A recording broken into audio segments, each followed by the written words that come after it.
Yo,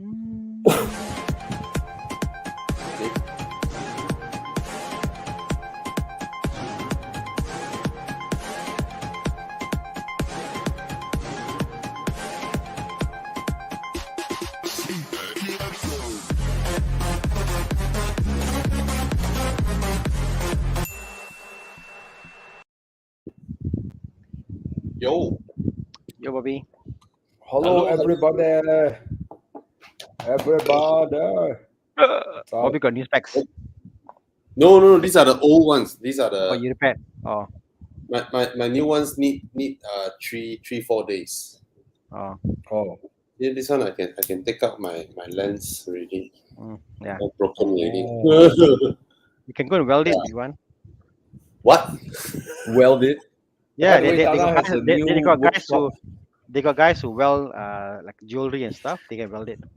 You go to a jeweler By the way, shop. Thana has a workshop, so he can weld stuff for you. My welders are MIG welders lah. Hey, can you show a picture of Thana's new workshop, bro? I got a signboard only lah. Chiang gonna show Thana's new workshop. Hey, show us. Congratulations. So now we know where all the 8E46 go, 839, 836 goes to. 7, bro. 7. 7, Only 7. okay. Of I which can't now keep track of it anymore. 5 are for sale I now. honestly cannot So keep track of it anymore. I've decided can't which keep to track keep. I got the perfect formula: 2 to keep and which 2 to keep. So I've decided, like, no. So yeah. So you anyway, have 7, I was just 36. I was Bobby, just how come looking at you what you call- all go genting so fast? I reached the station, you all zao already. This one you have to blame Casey lah, Jeremy Soon lah, Anthony Montano lah. Now they have zero tolerance for people who come after sunrise. Wow. They see the I want to drive with Bobby. Then no more at station. the street lamp switch off at 7 nah. So it's like then they fly off. Then we all follow up. So this is number 7 lah, Thomas. Oh my god! Hey, very nice. This is So number you all 7. have the Jahat sign in front.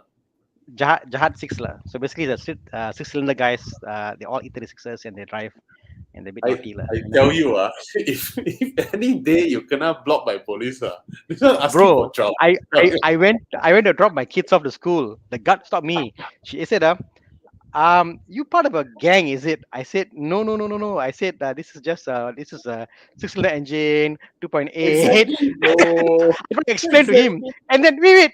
Then he asked me, oh, so there's Jihad 1, Jihad 2, Jihad 3, got Jihad 3, Jihad 6, is it? I said, no, not again. This one asking for trouble, I tell you.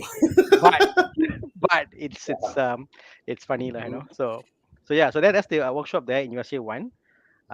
It's just a place that I work on my cars and refurbish them, and I could sell them off, I guess, you know. So Nice. it's a spot for me to. So we can't bring our cars there, lah. Cannot, lah. Time being, no. In the future, maybe in about next year, I'll open up. But time being, it's purely for just my Thana and friends' cars, lah. Basically, the idea is you're my friend. If you want to come.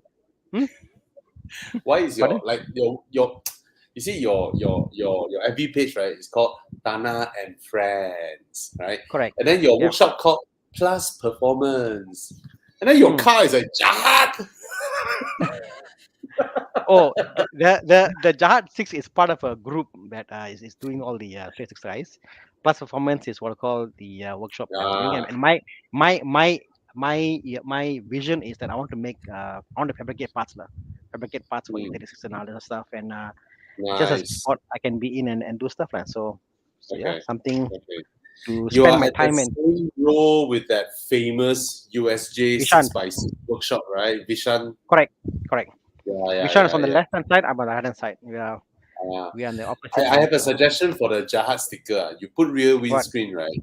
It invites less trouble. I was opposed to putting it on my car, but those guys going to put on my car anyway. So I told them at any point in time I'll take it out. But so yeah, I told my wife I can't bring it to my kids. But they stopped me. Police stopped me as well. They see me. They're like, oh, they see it, they're like, okay lah, go lah, you know. And the best part about this car is, wait, this is the best part. I got Rotex, Bobby. I have Rotex, legit Rotex. I have got, like, you know, but I didn't stick on the windscreen because there's a small chip onto it. They see that no Rotex, it's yard, they're like, pass. I kid you not. I think this one is highly dependent on police. Like this morning, like early morning, I don't know why I send my kids to school coming back. Then I see police suddenly stop the Nissan Murano in front, like further up front. Then the two Chinese fella came out. Police asked them to take off their shoe and all that shit. You know, it's like, wow. yeah. So yeah lah. So an advice for people who like to do like vanity plates, you know. So some of you may know I used to have a XC90, and then my number plate is VIP 1316. So it's my first and only time I try to be naughty with my plates.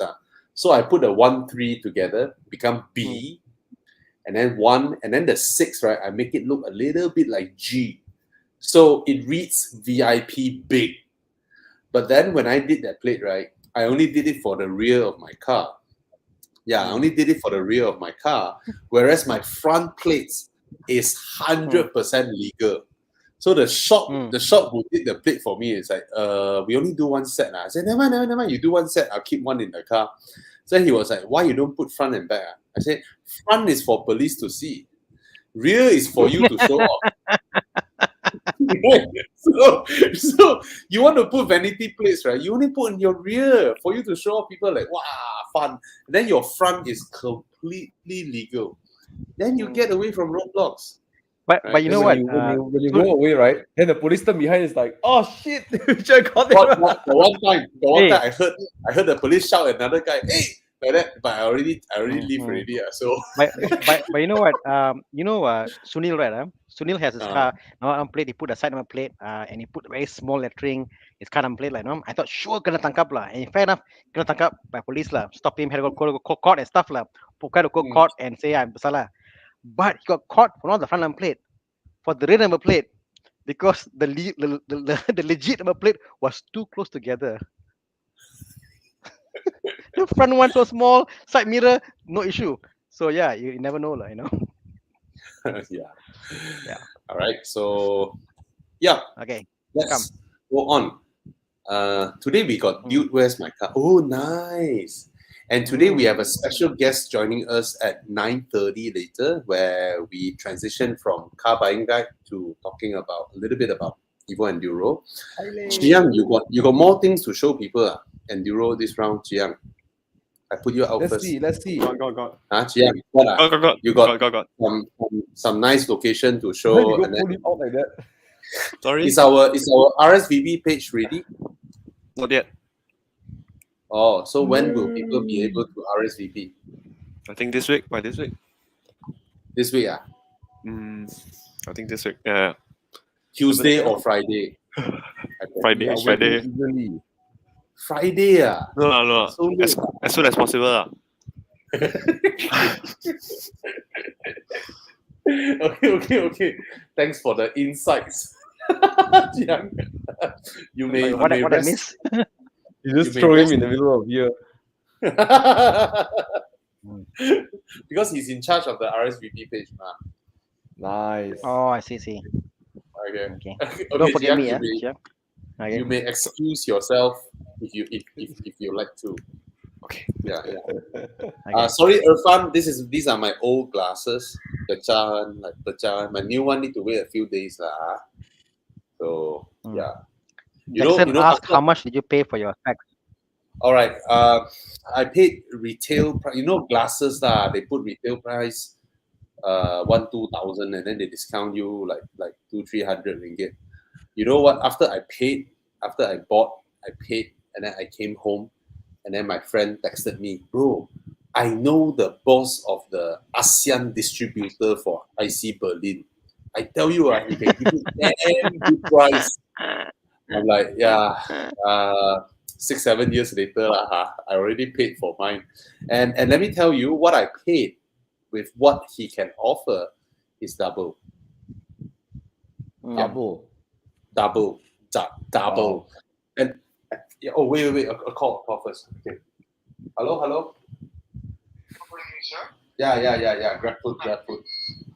Okay. Sorry, I haven't had dinner. I asked my son to go and pick up. No problem. Okay, so we get left off. But I in the middle wonder, of nowhere. I wonder how he had the same specs for 7 years. Like me, like do you wear specs, Thomas? You got a spec I you do. wear?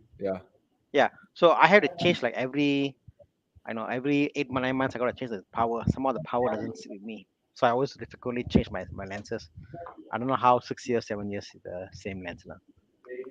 I keep hard losing one. them. I always lose my glasses. Yeah. Yeah, That's same the here thing. lah. Yeah. So Okay, let's answer some questions first while we're Okay. waiting for Bobby to Okay, continue. how about this one? Sorry. My son go and Okay, pick now it up. continue your story then. Okay, so so the first question we have today is Kia Spectra 5 209 for 6.5K. I mean, I saw the car, Bobby, it was going for like some of them like 16, 15K, whatever.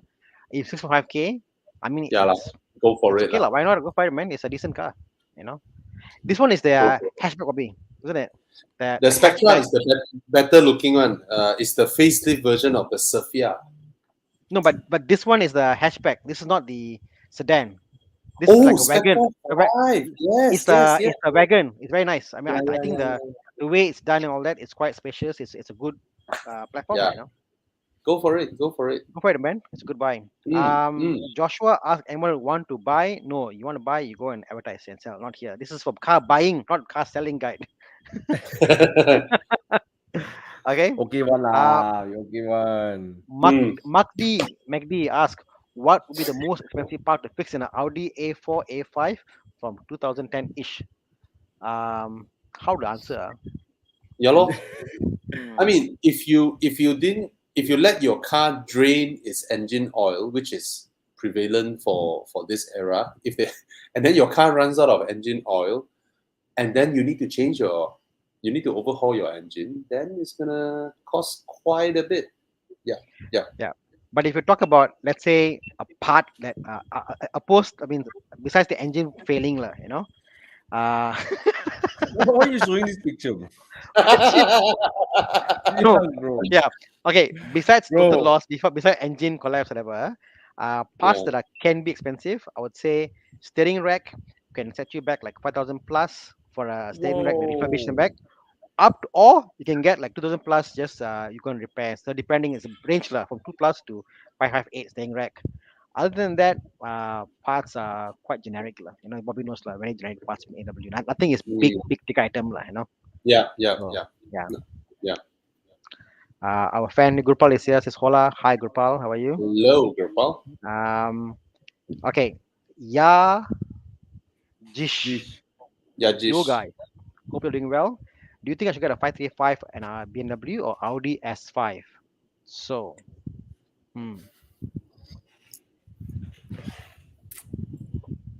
I guess let's quantify it. S5 cooler lah. It's cooler. Characteristics of the 535 and the S5 from point of view of driving. What's your opinion?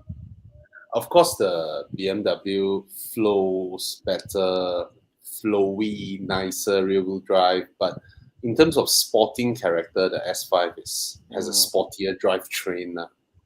And the S5's engine performance is incomparable. I mean, the 535i cannot match the performance level of the S5. And then that's about it. The 535i is more fuel efficient, it's lower maintenance, superbly reliable, has an indestructible gearbox. Get the 535i. Yeah. It's more spacious also. It's a first car lah, so maybe it's easier to take care of. Logical answer is 535. You know? Yeah. You know? I mean, even though my S4 never gave me big problems, but you know at the back of your head, it is a dual clutch.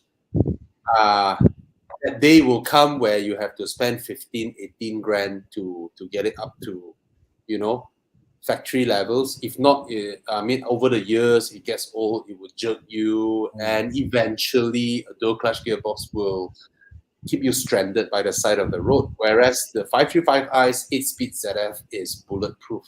Yeah. Absolute bulletproof. Yeah. First car, BMW. My 640i like super low maintenance. Seriously. CK80 says Tom's got sexy hair. Who agrees? Thank Type you. there, sexy hair, and then you want to see how many of Thank them you. agree. All right, 9 years loan installment to look for a car. Okay, this is Bobby. It's All 5 to Bobby. 7 years installment, affordable or What's that? desirable.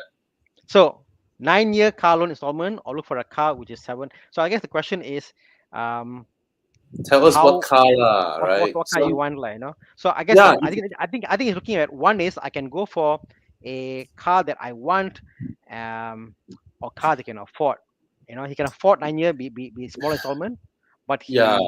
uh, I mean, some people ask me okay, let's say you want to buy a Vios, right? The reason you buy a Vios or a City is because they are reliable and low maintenance and low fuel consumption. And then you buy a new one with 9-year loan. I mean, you look at the reason. The reason you buy these cars is because they are reliable and low maintenance down the road. Why don't you straight away get one that is halfway down the road, right? You get a 3-4 year Vios, you pay for a 5-year installment. It's gonna be the same amount every month as you were to go and buy a Vios with a 9-year loan. Now, if you buy a Vios with a 9-year loan, trust me, by the 4th year, right, you will feel yourself being stranded because you no longer love the car, you freaking hate the car, but you owe the bank and you're stuck with the car. And then one fine day, you just felt like, I just want to sell this car off. And then and then you lose money and all that. And then you turn back and say, stupid Bobby asked me to take 9-year loan, right? But if you were to want to get an enthusiast car, right? Like you've been saving up all this while, you just want to get into your Mini Cooper or A200, the kind of car that there is a lot of aspirational value, then, or an MX-5 for that matter, then 9-year is perfect, all right? Something like that. Okay, depends on car, like what Thana said. I need to go check out my kids. Sorry, No problem. It's funny he mentioned that because someone was looking into selling a 91.2, and he's selling for the same price he got it for after 2 years. So there you go. Okay, so let's handle this. Black Jesus This asked guy this name is question. Black Jesus. Hello again, guys. Never thought the next comment here would be looking for a replacement for my BMW Supra. Cough. Wife never saw the value in the car. Okay, eyeing on a BMW iX. Any thoughts of it? Okay. So you're gonna sell your BMW Supra because your wife doesn't like it. Okay. How lah, bro? How lah, bro? So the problem about the iX, because he wants something also sporting. The iX cannot. I mean, the iX doesn't drive anywhere nice at all.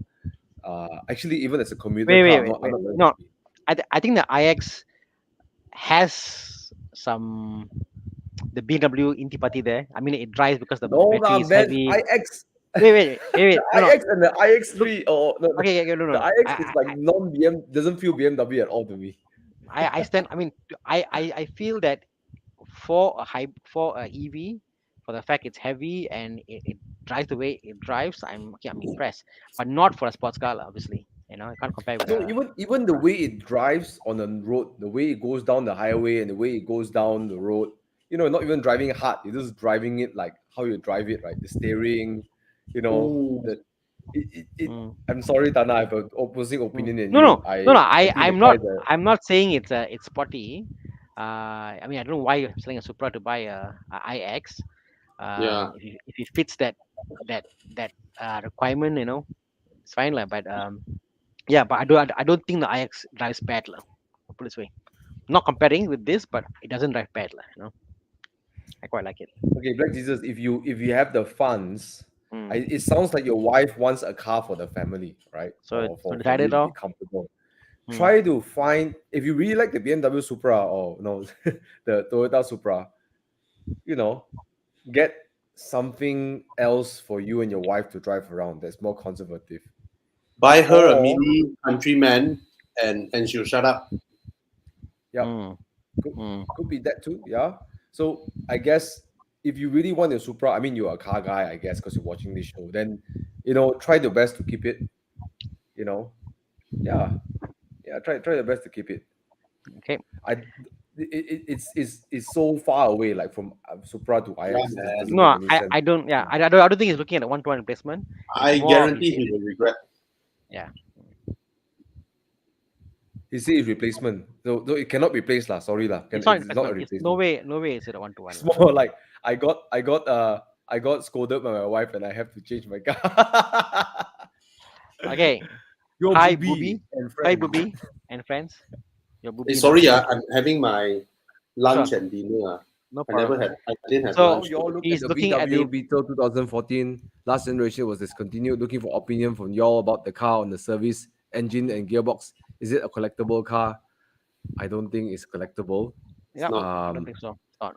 I think it's VW lah. This is the Mark 6 platform. Mm. I think 6-speed, right? Is it 6-speed or 7-speed? Should be 6 speed. 6 to be 7. GTI If it's the drivetrain. 1.4, Okay. 1.4 is the 6-speed, 7-speed, right? 1.4 The will be 7-speed, 7 speed drive clutch. Mm. Okay, that generation of dry clutch are not known to be the most reliable. So if you can go for the 2.0, which is mated with the 6-speed wet dual clutch, Yeah. I think that one is more reliable. Even the Mark 5 had the wet clutch one, and it just works well. The programming is better too. I always find the 6 always get programmed better than the 7. 2.0 EAA 888 engine, which is great. So yeah, if you want to get this car, go for 2.0. Spend a bit more money, go for the higher spec. Is it a collectible? I don't think it is. There's so many of them around. I don't think it'll hold a collectible value kind of thing. Yeah. If I know there was you some. can find the Beetle Dune, there's a Beetle Dune, a race version. It was sold in Malaysia, gold color with. It's called the Beetle Dune, if I'm not wrong. That is a little bit more collectible, cooler in But a way. it's not in the category of people say like, whoa, you got a Beetle. Yeah. You know, like it's not. It doesn't really come across like that, you know. But you're not paying premium either. Yeah. Feels like a polo in there sometimes. Sorry, guys. Those of you who own Beetles, they're good. Yeah. Sorry, Brian, Brian, it's my lunch and dinner. 1.4 TSI Dune. There's only one for sale in Malaysia. It's 128,000 ringgit for a 216. Oh. Not worth the money. Yeah. Mm. Not worth the money. Yeah.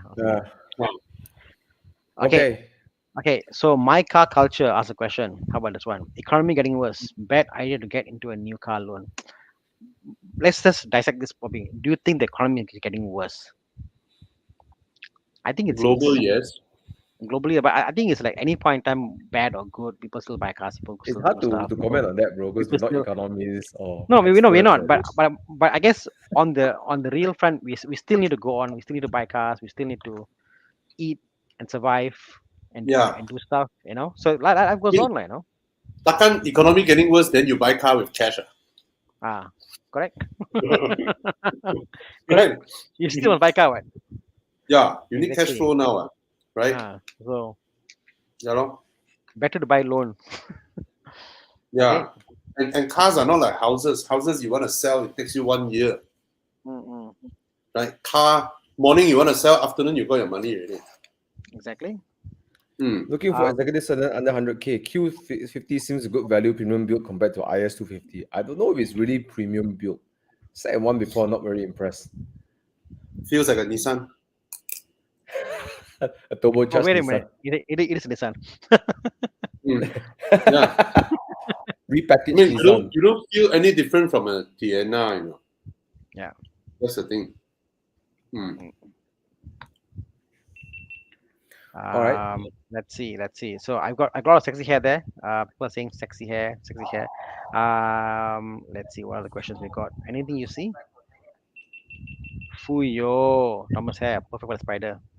If I'm driving, I always tie my hair up. If not, I'll be blind. One day I want to see you driving without like. No. If I drive without my hairband,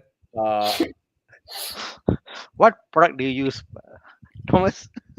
shampoo and conditioner. Like what? That's all I Oh, use. okay, Thana. Yes. He currently drives a Wow, G. nice. What would he?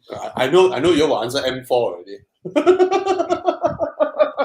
What good car would you recommend after GTA 86?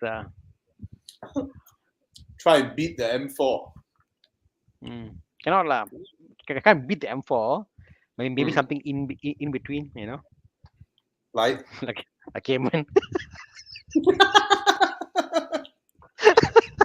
When a Cayman is in between to M4. Really so cheap, Yeah, Cayman lah. Hey, look at that Cayman with the GT3 RS fenders. what? Yeah. What? What the heck? Whoa! What the heck, bro? Hey, it doesn't look bad. You can see. It looks bad, bro. It looks really bad. No. Okay lah. When people like RWB all cutting up stuff, you know, okay lah. You want to do his car, you know. It's like a. I wonder if it actually adds to aero of the car. Yeah. Hey, I mean, this guy, he should just put the wing on the car. He's really committed Yeah. to the fender. Must put the big ass wing on the car, right?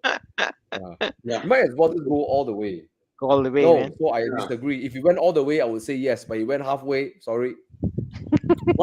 Why people don't allow Cayman to do all this? Cayman same size with No, you 911. want to do can just do all the way. Put the big ass wing behind there. You're missing. But they do also. You will say, "Oh, look at the fella, fake." I mean, people say.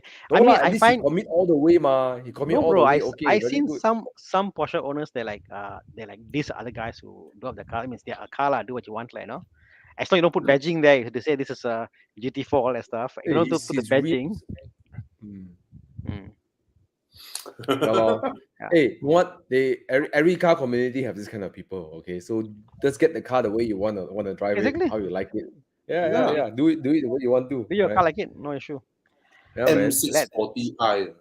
Let's see. Okay, for this guy, Mm. yeah, M4 is a very it's hard to beat M4 for the Hard to price beat as well.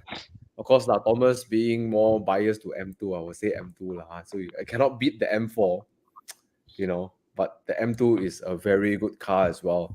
You know, Oh, but you don't yeah. have the S55 law. You got the N55, which I think, in retrospect, the N55 sounds way better than the S55. Yeah, my car sounds like a diesel. Sounds weird sometimes. Yeah. Thomas want to buy car already. Start complaining go. already. We just said I'm happy with the M2 how long competition. will they keep the M2? Oh, I love it. I love my M2 competition. We should do a I have bet, Bobby. zero complaints around it. Huh? We should do a bet.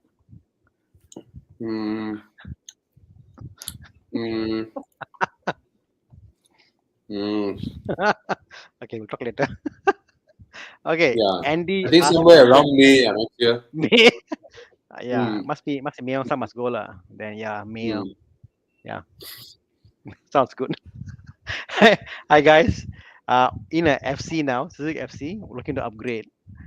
His wish list: MK8 GTI, A45 last gen, and 86. The new A45. Wow, the is wish is favorite, so long. but budget constraint. It Yeah. is- So yeah. so 3 cars is his options: MK8, Mm. VW, A45, and the Mm. 86. He prefers the A45, but Yeah. budget constraint lah. You know. So Hello? Golf R. He likes Hey. the Golf Mark 8. Oh, you want to buy new? Whoa. Whoa. Even A45 new or used is around the same price because there's so little in the market nowadays, Yeah. right? So you're looking at the 400,000 to 420,000 ringgit range. So yeah, if you can't hit that kind of marker, I think a good car to settle in between is a Golf R. You know, because you know it has practically not the same power lah. It's not as crazy as the A45S, but I think it's way more usable than the last generation A45. It's more dailyable, Yeah. it's more pliant. And since you like the Mark 8 GTI, you know, I think you will like the Mark 7 look as well. Yeah, solid engine, solid gearbox, fast as hell, comfortable, practical. Yeah, go for the A48 Golf R. That's my recommendation, man. 200,000 range. If you say Mark 8 Golf GTI, means you can afford 200,000, right? So you can get plus minus around there. So you can get for 180, 170, you can get Golf R. You know? Yeah. And I don't think you'll depreciate a lot over the next few. I mean, what's the worst? Maybe after 5 years, you're looking at what? Oh, he's looking at 120,000. A45 last generation. No? right? Yeah. This is his wish list. He wants his ideal, of course, is the A45S. But looking at his Mark 8, A45 and 86, his budget is around 200,000, right? Yeah. But if you Mark really like 8 the GTI, A45 how much is engine, the Mark 8 GTI? 210,000, 211, 220,000. 12 lah. Yeah. Yeah, 200. Yeah. 212. Okay. Yeah. Both are. Or A45. If you really love the A45, go for it because the engine is still amazing. Or a used M4. 200K where can, bro? 250, 260 got. Yeah. You want drama lah. I'm looking at your list there.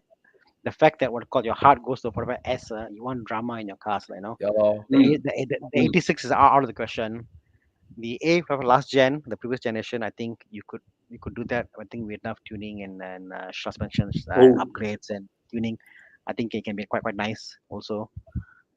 This is a MK8, good buy. MK8 would be unknown for you. This is I a think if you baller like the option. drama, then don't get the Mark 8 lah. You won't feel the drama at all. Yeah, market no drama lah. Yeah, correct. I think for you, see which one excites you the most lah. The most exciting here, crazy. The A45, even the Fujian will be crazy, but if you tune it correctly, then it will be quite okay to drive. Like go and see Mike Yap, and he will set you up right. You know.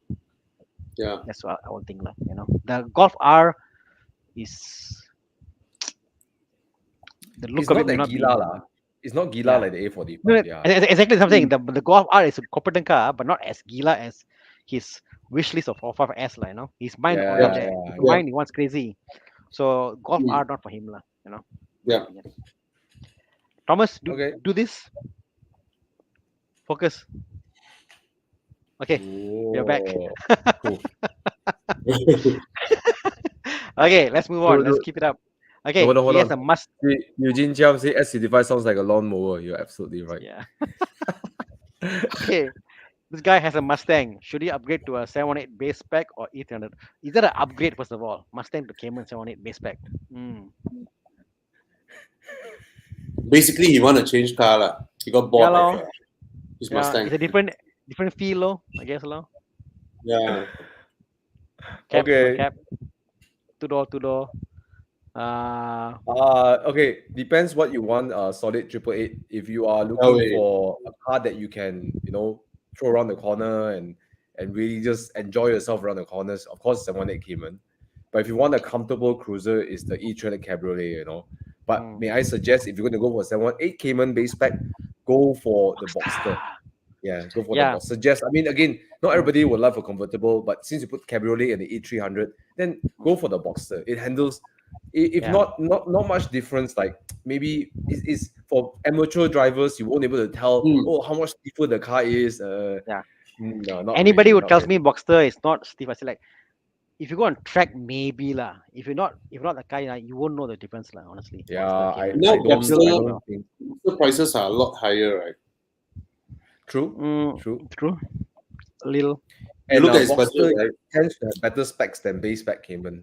You look at his budget, right? His budget should be hovering about 260 to 80. Cannot get a Boxster. He can't get a Boxster with this budget. But I mean, as a general solid 888, the E300 Cabriolet cannot take you around the corners in a very enjoyable fashion. You will just cruise there.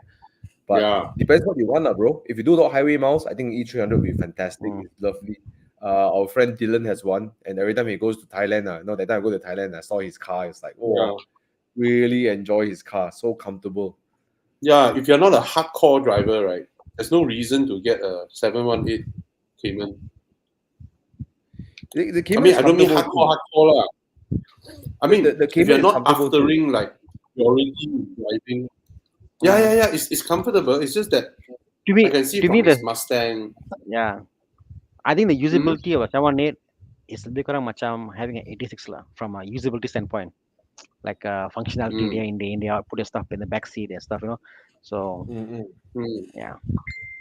I think if you like your Mustang size, then the Cayman will be you feel very small inside the car. Yeah, You'll feel really Right, cramped in the Cayman yeah, if you like the yeah. Mustang size.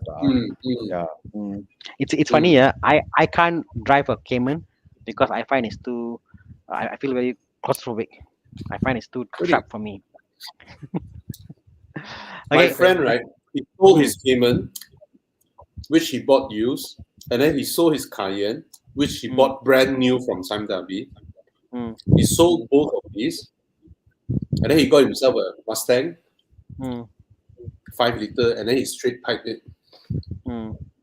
He was like, I'm sick of tired of gentlemanly kind of cars. He just want to be big. Bobby's lagging. Bobby, yeah. Can you show the Chiang what I showed earlier on the link there? I mean, I think the 200 odd thousand. I saw one car here. It's 248,000 for a 2013 Boxster. You should still be able to get loan. Oh, Now you want this three owner, This should be something you can get loan for owner. around your price point, isn't it? Boleh mah? Okay, Okay mah? But if he like his EcoBoost, then he drive this car will feel like, how come the car no power? Different feel, ma. Thomas. Different feeling. Don't compare. Hey, got some people who came with weekend drive, then they say they want to get a nice sports car. After a bit talking to them, I say, hey, go for the Cayman 2.7 also okay. Then you go and test drive, say, hey, Thomas, the car no power. yeah. People got this imagination of Porsche, you put in their car like, no, it's not that. You got to work it to get the power out. The smaller engines, you got to work it out. Yeah, you got to floor the car. Yeah. Don't be But scared to floor it. the 2.7 is let's be honest, if you drive hard like Thana who drives and Bobby who drives, it's a bit underpowered going uphill and thing. I can vouch for that. But the good news is that you floor the car like Matt, right? You won't die. Okay, you won't feel like you're gonna die. Yeah. My Well, 2.5. Your father in his 2.7 also. Oh boy. Lagging. His first shakedown run in the car at Genting, then already the tail sliding out. Oh, I'm lagging. Oh, sorry. Quite a bit, Bobby. Am I? Now you're back online. So you're back. You're back. Okay, let's answer. Okay. Bye. Good one. Rear wheel drive X1 race wagon E90. I like that. Yeah. Okay. Q3 2015. I have not much experience around this car. So Kobe is asking any advice around the Q3 2015, please, Steve. I've driven this car. It's quite nice city car going around. It's nice. Interior is tight. No squeaks, no rattles. Bye. Yeah. If you are tall, you may get a rather uncomfortable sitting position it's in tight, the Q3. Yeah. It doesn't have basically for tall people, right? It's a struggle. You will get a very, very tired. What do you call that? What's the opposite side of your ankle? What do you call that? Our foot. Heel. No. Heel is belakang . This one? Your kaki, your feet, right? I have no idea. What do you call this part? I have no idea, bro. The top of the ankle? Kaki. This is here, right? At the back, right? Heel. This part is what? I know the heel, but I don't know what is that. Heel. Yeah, the other side. Yeah. But I know what you mean. The other side. Basically, if you're 5'8", 5'9", I think it's fine. But if you're more than 5'8", 5'9", don't get it. That's just the caps, you know. Yeah, it's no matter how you shift the seat, right? That it's very uncomfortable. That car. Okay. Let's move on. Here. Oh, nice. Xiao Chong say, good evening. I want to update after so many sessions. I watched Top Gear and asked many questions. Yes, we know you, Xiao Chong. We finally pulled the trigger on the FK8. Right, arriving this month end. Thanks for the help. Congratulations. All right. Hey, you guys, if you're enjoying this show and you're getting value, just give us some love. Some emoticon, hit the like button, send some emotions to us so we know we're doing a good job.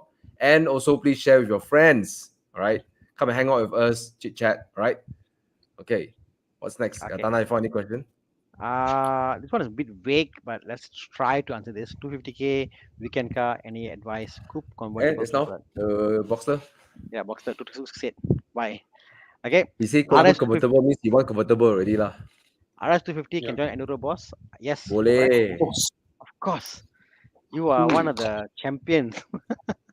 Just Yeah. don't just when you rev the car max, right? Just turn off the aircon before you rev the car max, okay? Or not your aircon Who we heard that Uh, from? I forgot already. we were talking about last a week. few again, guys, like Ryson Yeah. and stuff. Yeah. Mhm. Help bros, the RS250 previous owner put methanol tank in boot. So if I don't refuel and empty, would it matter if I don't track it? This one I have no idea, bro. Tana, do you have any No, idea about no, methanol no. tanks? It's fine. It's fine. It's fine. Yeah. It's fine. It adds metal. So, but you can also do a delete, like, So Yeah. Mm. Yeah, Eric, if you're I don't know how hardcore you need to be there, methanol. I'll do a delete, like just extra What's the stuff point in of the methanol tank?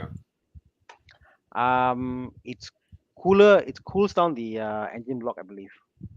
But the thing is that a lot of okay, this is why I understand. I mean, correct me if I'm wrong. Anyone in the audience, you can correct me if I'm wrong.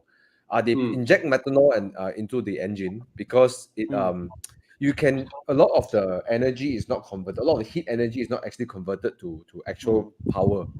Yeah. So you inject methanol to extract as much heat energy into kinetic energy. That's what I know lah. Oh. So It's something. you are Yeah. trying to get more, but then of course you're stressing the compression of the tank lah, or the piston and the combustion changer on the chamber. Methanol is like, I think there's like water vapor in methanol, and it goes there and cleans up your carbons, and it lowers the temperature and improve efficiency. But you put a and lot of all that pressure stuff. onto the pistons lah. Pressure lah, correct lah. It's like yeah. So there's just pro and cons lah, I guess, that's anything. I think that's what the function is lah. But I know that Vishnu, Bobby, Vishnu, the guy who drove the M5 competition. Yeah. He used to have a Golf R with stage 4 methanol tank, right? He took me down LDP, right? And I was like, bro, I don't want to sit your car anymore. I think it's pulling like 450 horses, something like that. It's mad, man. Yeah. Okay. Walao. So Liu Qian Chiu been driving a Japanese car all this while. Now have a Mazda 6. Keen to try out a Conti car. Which car worth considering? For my Mazda 6, I think naturally I think of a 5 Series in my head, BMW? because you like comfortable, big, spacious car. 5 Series, like, Everything go that wrong. Mazda builds now, they openly admit they copied BMW. Inspired by now they say BMW. they benchmark to Toyota already now. No lah. Still, No engineers lah. say what? We are fans of BMW, what, They openly told me, even in when I was in their R&D facility, right? Their whole engineering team is like, they admire BMW and then they follow the things that they do, and from the iDrive to the layout of the dashboard, everything. It's like, yeah, but I'm not sure they will copy the recent crop of BMWs coming out lah. I saw a news somewhere that they no longer follow BMW. They want to follow Toyota. They benchmarking against Toyota. No, I tell you, that one is just one. Marketing lah. That one is just one 2 years engineer ago. mentioning that the Camry's handling is pretty good. It's also one of their benchmark. And then local websites, they sensationalize it and say that, Mazda now no longer benchmark BMW, they benchmark Toyota. It's like, there's one famous website, local website, they take turns to sensationalize each brand, man. You all know. Yeah. It's like, bro, I suck him first. Next month I suck you. Yeah. They got company Then buying. I They got a company buying them, so they have to show their worth lah. So anyway, bought already, man. bought already what? Hello, They got guys. investors, Good must question. show traction. Yeah. So, Encik Thomas, CLA 45S or M2 competition? You got one of it. So let's read for the audience. Hello guys, just a quick question. Between CLA 45S and the M2 competition, which one would you guys go for and why? Okay, see, he's not asking for recommendation. He's asking which one would you go for and why. So it's a personal preference. Personal choice. Okay. Ah. I don't know lah. As much as CLA 45 is bonkers, the sound it makes, the exhaust, and then but the interior kind of, I'm like, really, you know. So I'm through and through M2 guy lah. BMW lah, Formula. Sorry, BMW lah. Mm. Yeah, I think the whole interior setup, the way it drives, the everything lah, M2 lah, you know. I Bobby? I love the M2 exterior. I just wish the interior of the M2 when compared to the CLA 45, right? Wow, straight up Proton Saga. Correct. Budget Yeah, specs. the budget M2 spec. interior compared to CLA 45S interior, Yeah. But So it's the bling kind of bling. M2 but is we M2 also is understand entry because the level M2 sports is car. it's a serious track machine. So But M2 competition mean, is a M2 is an entry level sports car, right? I So they have to keep see. the interior Cost, as cheap as possible. Yeah, okay? interior costly, like yeah. I like Thomas. He's the kind of people, right? He buy entry level car, but then he buy the most expensive out of it. You think about it. No lah. His Porsche box, his Spider, right? He buys Porsche's entry level sports car, but he go and buy the most expensive one. Expensive one. And then the the M2 is actually the 1 Series coupe, right? Then he spent M2 competition. I like you, the Thomas. highest will be a CS. No, I didn't buy the Oh. CS. Ah, Oh, so your theory is wrong already, bro. Almost there lah. you are the kind of people, right? You go into a Fiat showroom, looking at a 500, and then you ask whether you have the 695 Tributo Ferrari. Legend. I love you, Thomas. No lah, I cannot want to lah. become I Thomas. only entitled to drive those kind of cars, or those super cars. Yeah, right. Yeah, Yeah, right. yeah. Yeah, right. But yes, for Rimmer Mini, CLA 45S is the engine is bonkers. It's like a race engine. M2 competition, the engine is great, but it's not like the great centerpiece of the car. I don't think the engine has ever been good sounding. The top is great. It just after 5, it just feels a bit lazy. Not that it's lazy lah, because the pull is so strong within 3 to 5, right? You feel after 5 just a bit weak. It's still got lah, but weak lah. But the M2 competition, it takes a lot more. It takes a bit more skills and balls to really extract the power around the corners. To drive it away from the nose means to throttle in and out of the corner. You gotta have a little bit of balls. But I like that about cars and Thomas. When you need to kind of, you get to grow with the car, learn the car, and just experience it. It's fun. Yeah. It's fun. But I say 45 is very nice. Nice, so nice. But I use my Magan and bully some of them around the corners. Problematic car. No, see, it's how you define it, not problematic. No. I will say. No, Eugene. If there is a Fiat showroom, Thana will be hanging out in there. I wouldn't buy a Fiat. No. Sorry?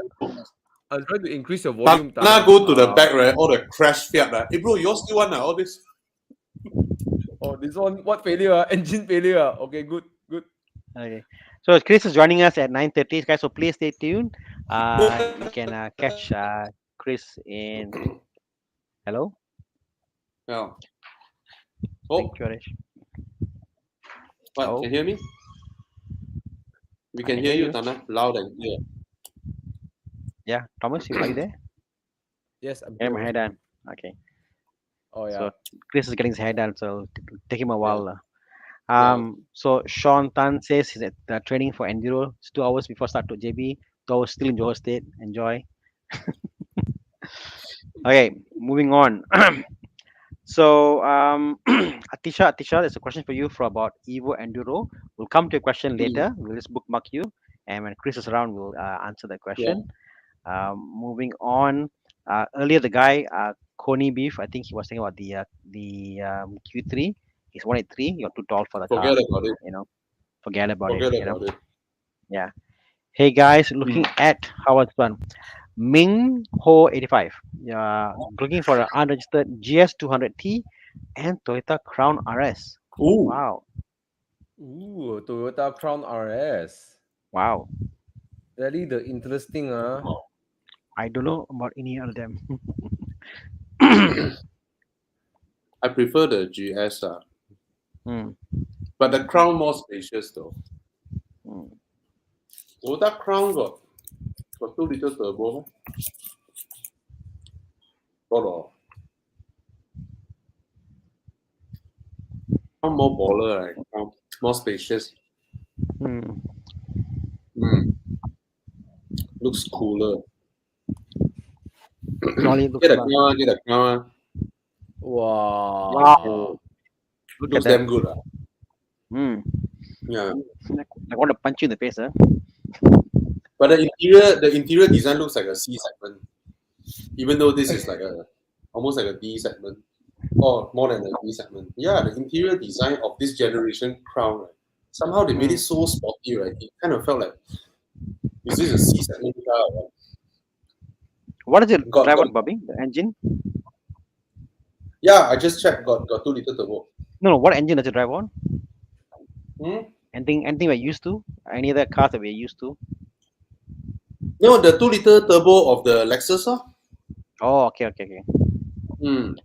You see, it's no longer like the Crown classy interior. It looks like, you know, A bit plastic, huh? yeah, and then the It's floating because screen. you think of Look Crown, at- you look won't at think that. of this. Look at the airbag, the steering. My God, like a coffin. It just it's when you think of Crown, you won't think of this. Yeah, exactly. It looks like an SUV interior, right? Hmm. Doesn't The pop up thing is like Yahweh. But that's just my complaint of this generation Crown lah. And I don't think they have the oscillating aircon anymore. I may be wrong. You know, Okay. but it's definitely Hafiz spacious. Yes, it's not Has spacious. the question about the Ford Mondeo. The Both old of you and had the it. version. You both had the Ford Mondeo. Yeah, Bobby, you I test drive the Mondeo before, right? You did write a piece on Mondeo, right? It's a good car. I love my Mondeo. I think it's brilliant lah. It's Yeah. underrated.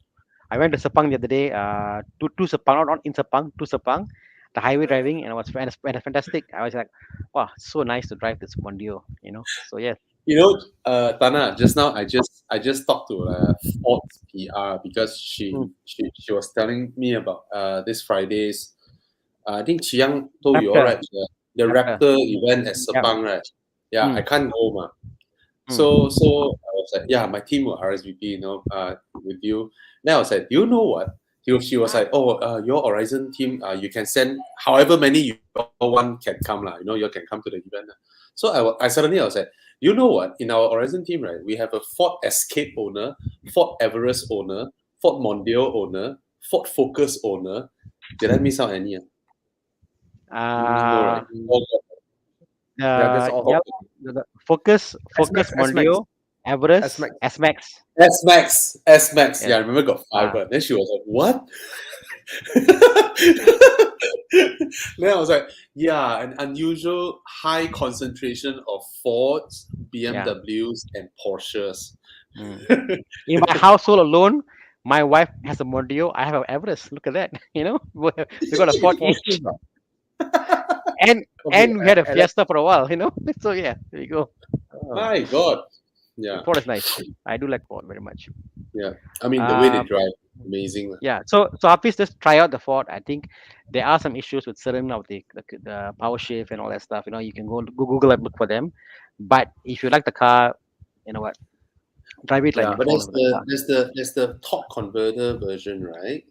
Correct. Yeah, so Muhammad Hafiz, the latest version, the one with the Aston Martin grille looking, that one has select shift. That's a torque converter. So that one is better. It's the same one as Con's version. All right. So that one will be probably sitting around 60K if you can find one in the market. They didn't bring a lot of it. They're all CBU from Belgium.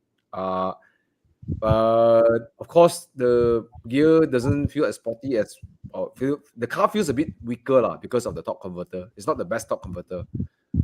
There you go. I driven both actually, the dual clutch and torque converter. Torque converter feels like it robs a bit of the power, whereas the dual clutch feels a bit more powerful lah. But the downside is the dual clutch. gearbox, which is the power shift. You order want to stay away from that if you don't You want to walk maintain your it. wallet down the road. Not that bad lah. Just think of it like this: every 60,000 to Yeah. 100,000, you need to change or recon your gearbox, which is anywhere between 5 to 10k. Right? That's the running cost of that car. Right? That's scary. It can go to 15 now, but that's the older version. So if you can hafiz, spend a bit more money, get the torque converter one. Right? Hunt for one, get a torque converter one. It's really comfortable. The interior is refreshed. The new you got the last time the old system, the Sony system, this like yellow color, orange light or whatever. Then at the top converter you have an actual like screen, although not very nice, but you have a screen. No, but because it's so popular in China, the players are actually quite abundant. I mean, it's about $500 from China with Android system player. So the players nice, on nice. issue. So yeah, so I'm Okay. getting one ordered for my Mondeo. There I'll you go go. for the new one, bro. Yeah, Highway we can, is very nice. Yes. Handling actually surprisingly good for a front wheel drive car. You can throw around the corners, handles really well. Yeah, I mean, Okay. not a sports car lah. Handles good enough lah. Right? Yeah, it's good. It's good enough. Correct. That's right. Yeah. Okay. This is a question for Jason is Thomas. asking, between G20 M40 LCI 340i LCI, which is a facelift coming soon, and the W206 C43, which is the 2-liter plant. Okay, which one would you guys pick? I quite like the exhaust and sound of the B58, but the W206 is going to be one man, one engine. Oh, okay. Yeah, the new C43 with the one man engine thing. Whatever the crap they say lah, M340i lah. The new C class gonna be a 2-liter, right? Obviously, like whatever they say, M340. Yeah.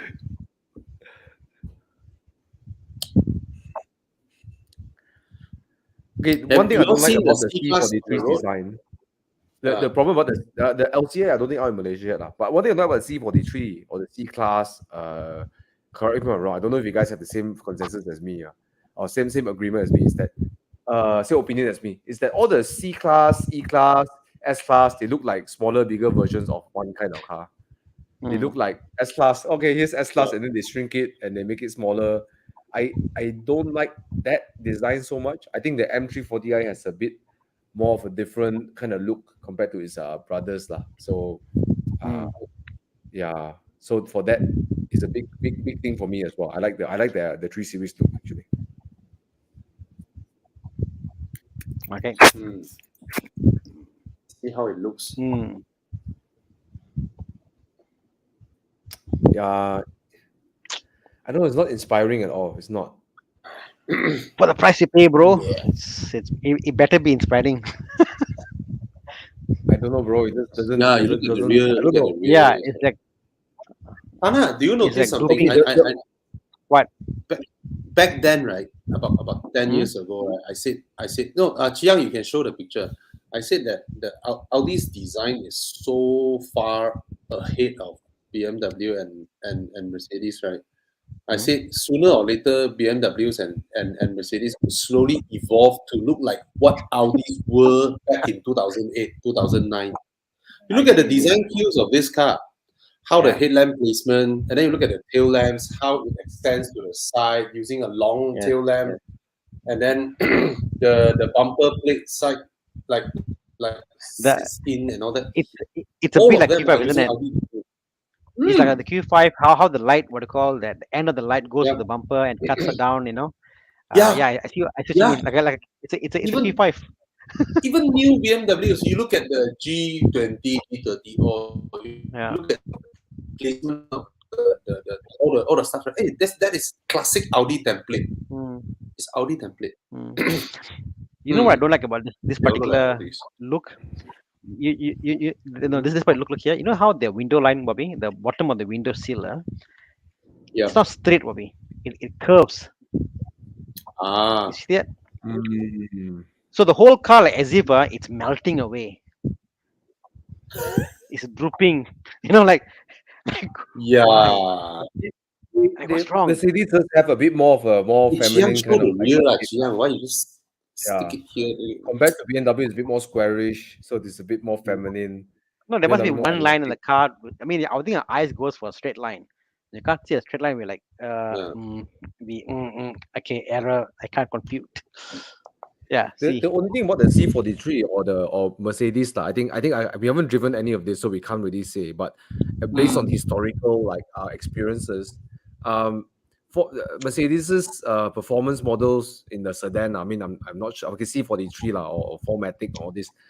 The problem about that system is that it doesn't like to be pushed too near to the edge of its traction and just doesn't enjoy that too much. Not mechanically and not electronically.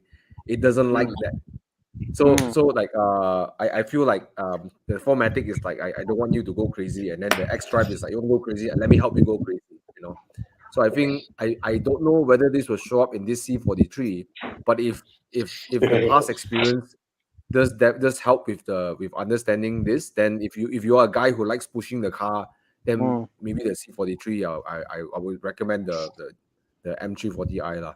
That one, It's you like know for sure that X Drive is really good. it's like end of the day, no replacement for displacement.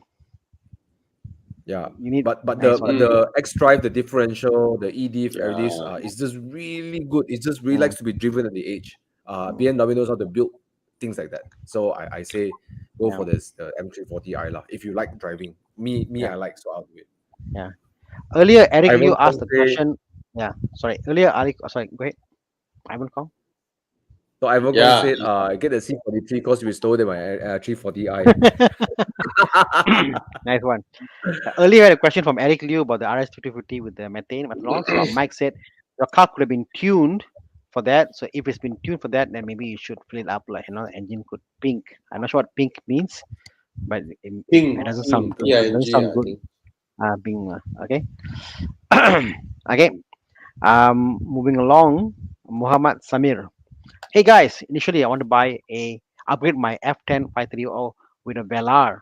My budget was 600k due to badly need a SUV, but now had the crazy idea to purchase an M2 competition to fill my SUV need with a X70. Whoo! Brilliant. Best decision ever. You are champion, bro. Smart. Best decision ever. I Always really buy love more your car with the same money. I love your thought. Yeah, you know what, dude, Mahmoud Samir, you are not missing out because the Velar, the interior is really, and the ride is just, I don't know what Range Rover is doing the Velar. I don't like it one bit. It's even some point I feel like it's like a bit like, it's actually a bit like nauseating to sit in the car on high speed, you know. But so yes, Mahmoud Samir, you know, this is a good, very good way, you know. You're not missing much with the Velar. Yeah.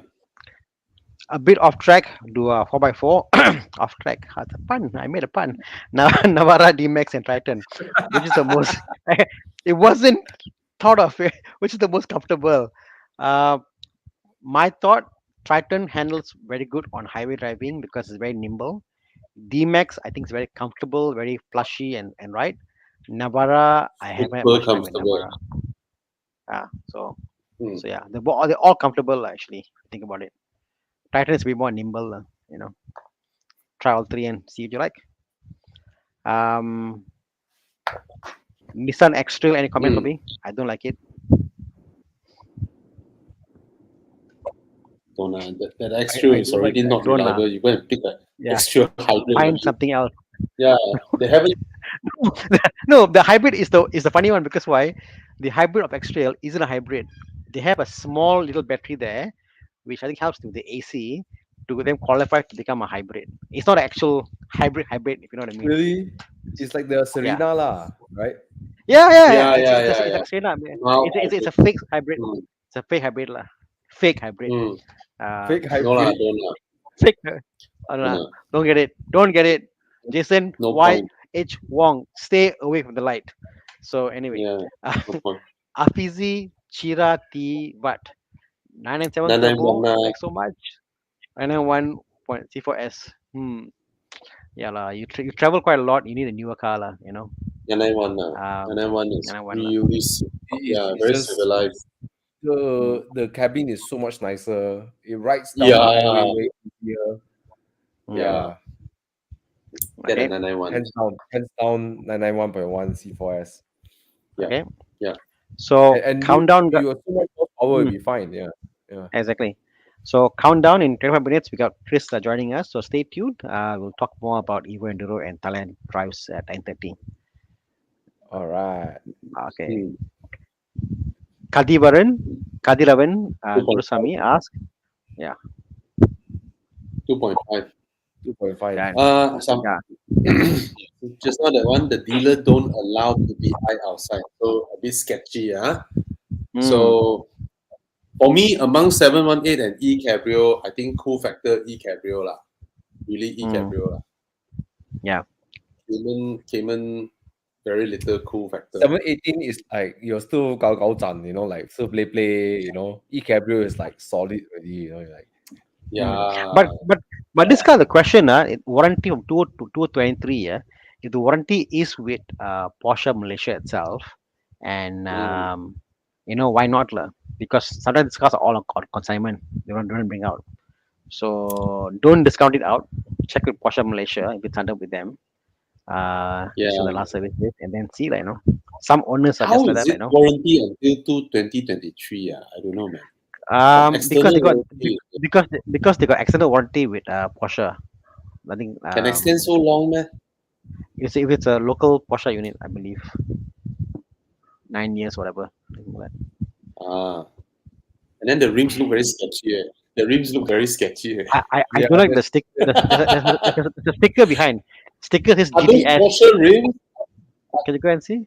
Are those Yeah. even Porsche rims? They are. I don't know. I don't think so. recall. No. Yeah, They're wait. not lah. I don't I don't think recall. the 97 had this also. No, It's not exactly. 97. it's not. It's not. Looks damn sketchy, this guy. Look at the badging there. They put that GTS. The plate number holder is a Japan. Hey, Japan no, import. look at the dials. GTS. Red GTS. Yeah. Yeah. Dial GTS. Look at Logo GTS. You look at the plate. The plate number holder is a Japan import.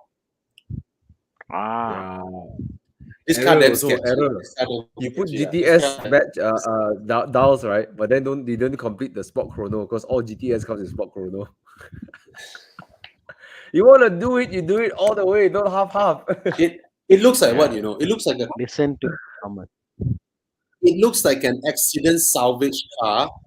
It looks like an accident salvage car with parts from everywhere being put onto the car. Really? I The don't know. I GTS, don't know. the fact the that it wording has also, I stuff believe. from everywhere. I think even the feels wording, very right? sketchy, The Boxer GTS Mm. a bit too high also, right? It's a bit Yeah. It's counting downwards lah. It's going downwards. it's a bit up Yeah. too high also. So Yeah. Alarming. People. Be So careful. my photo backup says, "Hey guys, plan to change my car. Thinking of a Honda City sedan or HB or Toyota Vios or Yaris. I'm 40 plus, single woman, travel to work daily, 20 km with much jam, and to hometown 200 km both trip weekly. Suggestion. So Wow, high weekly. mileage, lady 40 in her 40s. Bobby is thinking Single mini. woman. Yes. Okay. Your budget, you can afford a Mini Cooper 1.5. All right. Get a Mini Cooper 1.5. Go join the Mini group. Go road trips with them. Get to know people. Who knows? You will meet your other half. All right. You can come enduro. Hey, I'm serious. You get a kind of car that expands your social circle. Yeah. Right? And every woman looks prettier in a Mini. All right. Get yourself a used Mini 1.5. They are reliable. I think 2016 you can get around 90 plus K, around that budget of yours, and you can find buy a You driver see- focused car Yeah. and come for drive. The first car. The first car. The What- first what- one is what- Oh my god, Alza suddenly Mini Cooper. yeah, exactly. So get a 3-door Mini Cooper. Don't get the Countryman. Don't get the Countryman. The old Countryman is not very good. Yeah, get a Mini Cooper 1.5. Yeah, like a yellow color one. You see, it's nice. It's nice. It makes you look good. All right. Then you engage yourself in. Minis are very active. The mini group is very active, very sociable. They go places. They go makan and all that. You will have a totally different social circle. Yeah. All right. Agreed. Yeah. Yep. Go for it, Mini Cooper.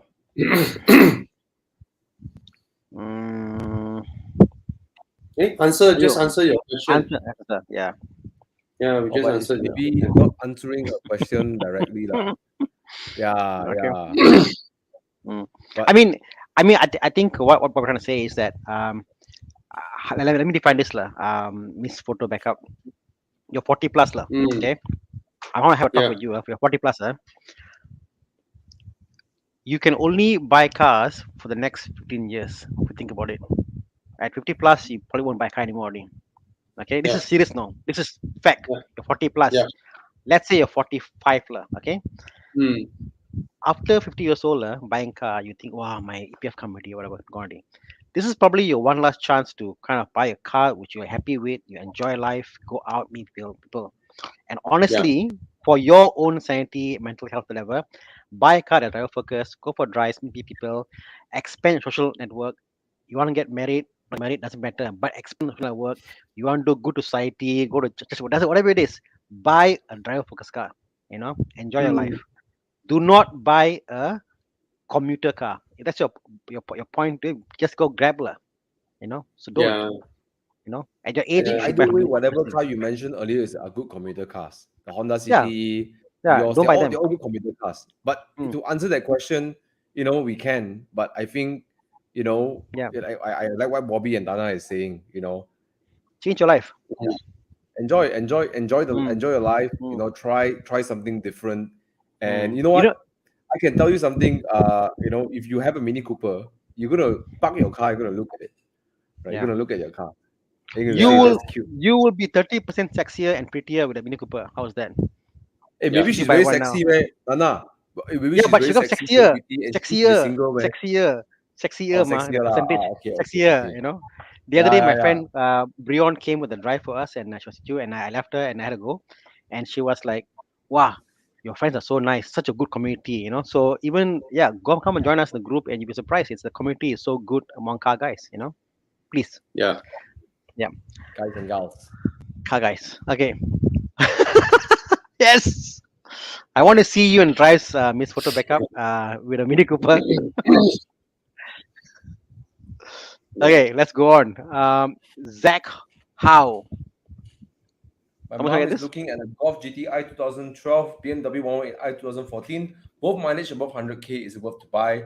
And suggestions with these two: purpose, daily drive, and fun car. I think it does both, I guess. Not super fun, but can fun. GTI lah. My preference would be a GTI because the EA888 engine is more reliable and the gearbox is also more. I mean, you can't beat the ZF 8-speed lah. But the 118i in the 2014 pre-facelift, I used to own this one. That engine, the Prince engine, still somewhat rather not the best. Yeah. And Chiang is showing you something. Go for the 125i. Wow. No, how much is the 2012 Golf GTI? I reckon around 100k, 90k to 100k. Cannot be that high, right? No lah. After loan already. Mark 7 itself, it's GTI is 121. No, you say 2012, so it's Mark 6.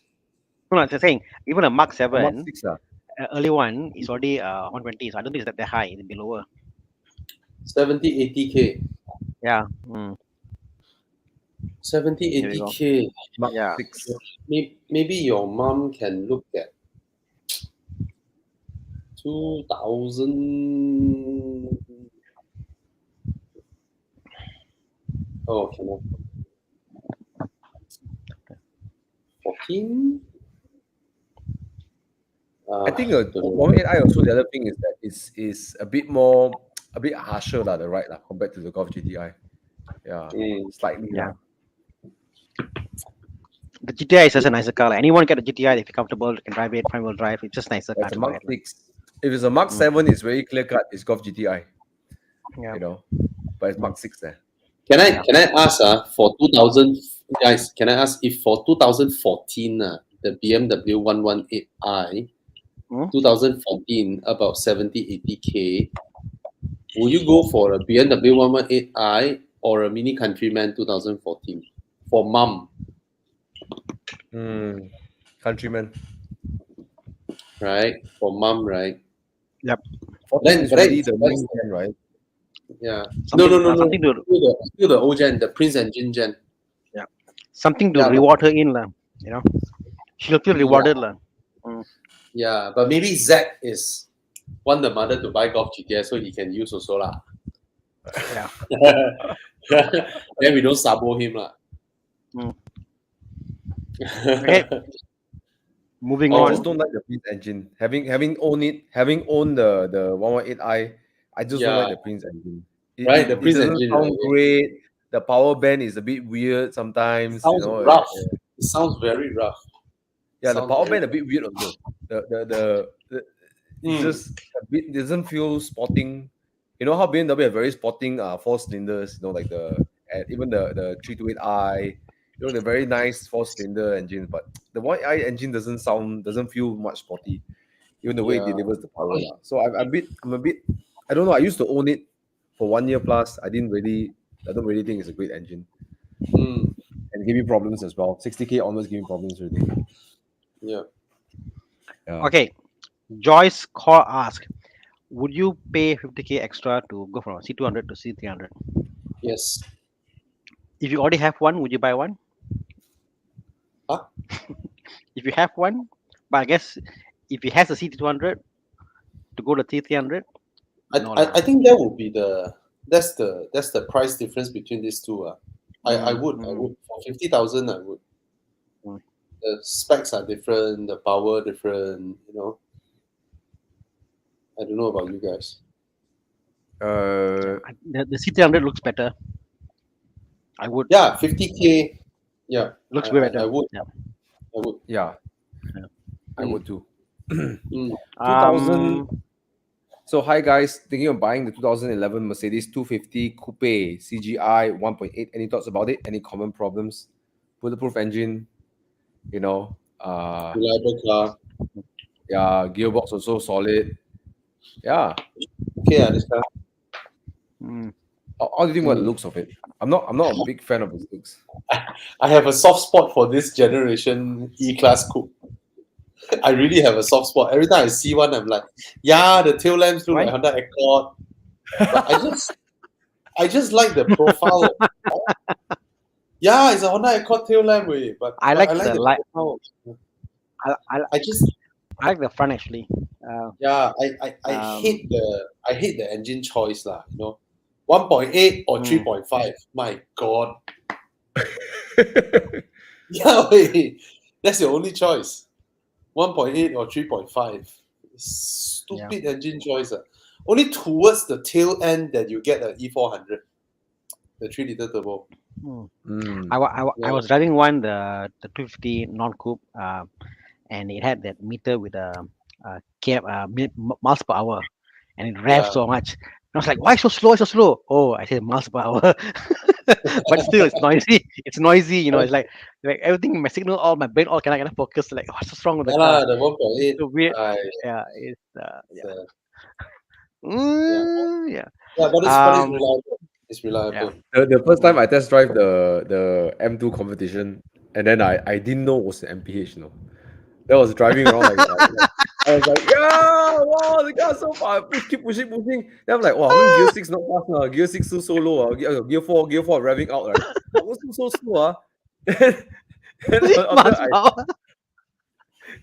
was going for Jalaling, like, whoa, flying through for Jalaling. I think it was going like 100, 120 like miles per hour. I was like, okay, I'm going 120. Then I'm like, oh shit, it's MPH.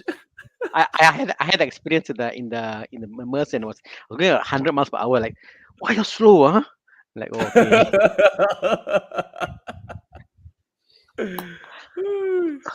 Funny, right? It's one quick meme here. You can't spell affordable without Ford. How is that? That's a good one, isn't it? Mhm. And Hey, then forgot to mention Chris, that Chris has also Ford Laser and Ford Courier as well. yeah, yeah, Ah, yeah. yeah. So we have So a lot of Fords. yeah. So I whenever, wanna answer this guy. mm, Yeah, Survey below of Audi 200k. S7. Yeah, it's. I mean, it's half the price of a RS7, and you get the same engine. So you can enjoy the V8 low grumble, the torque and all that, and you can mod the car to get a lot of power out of it. I think you can get like easily get.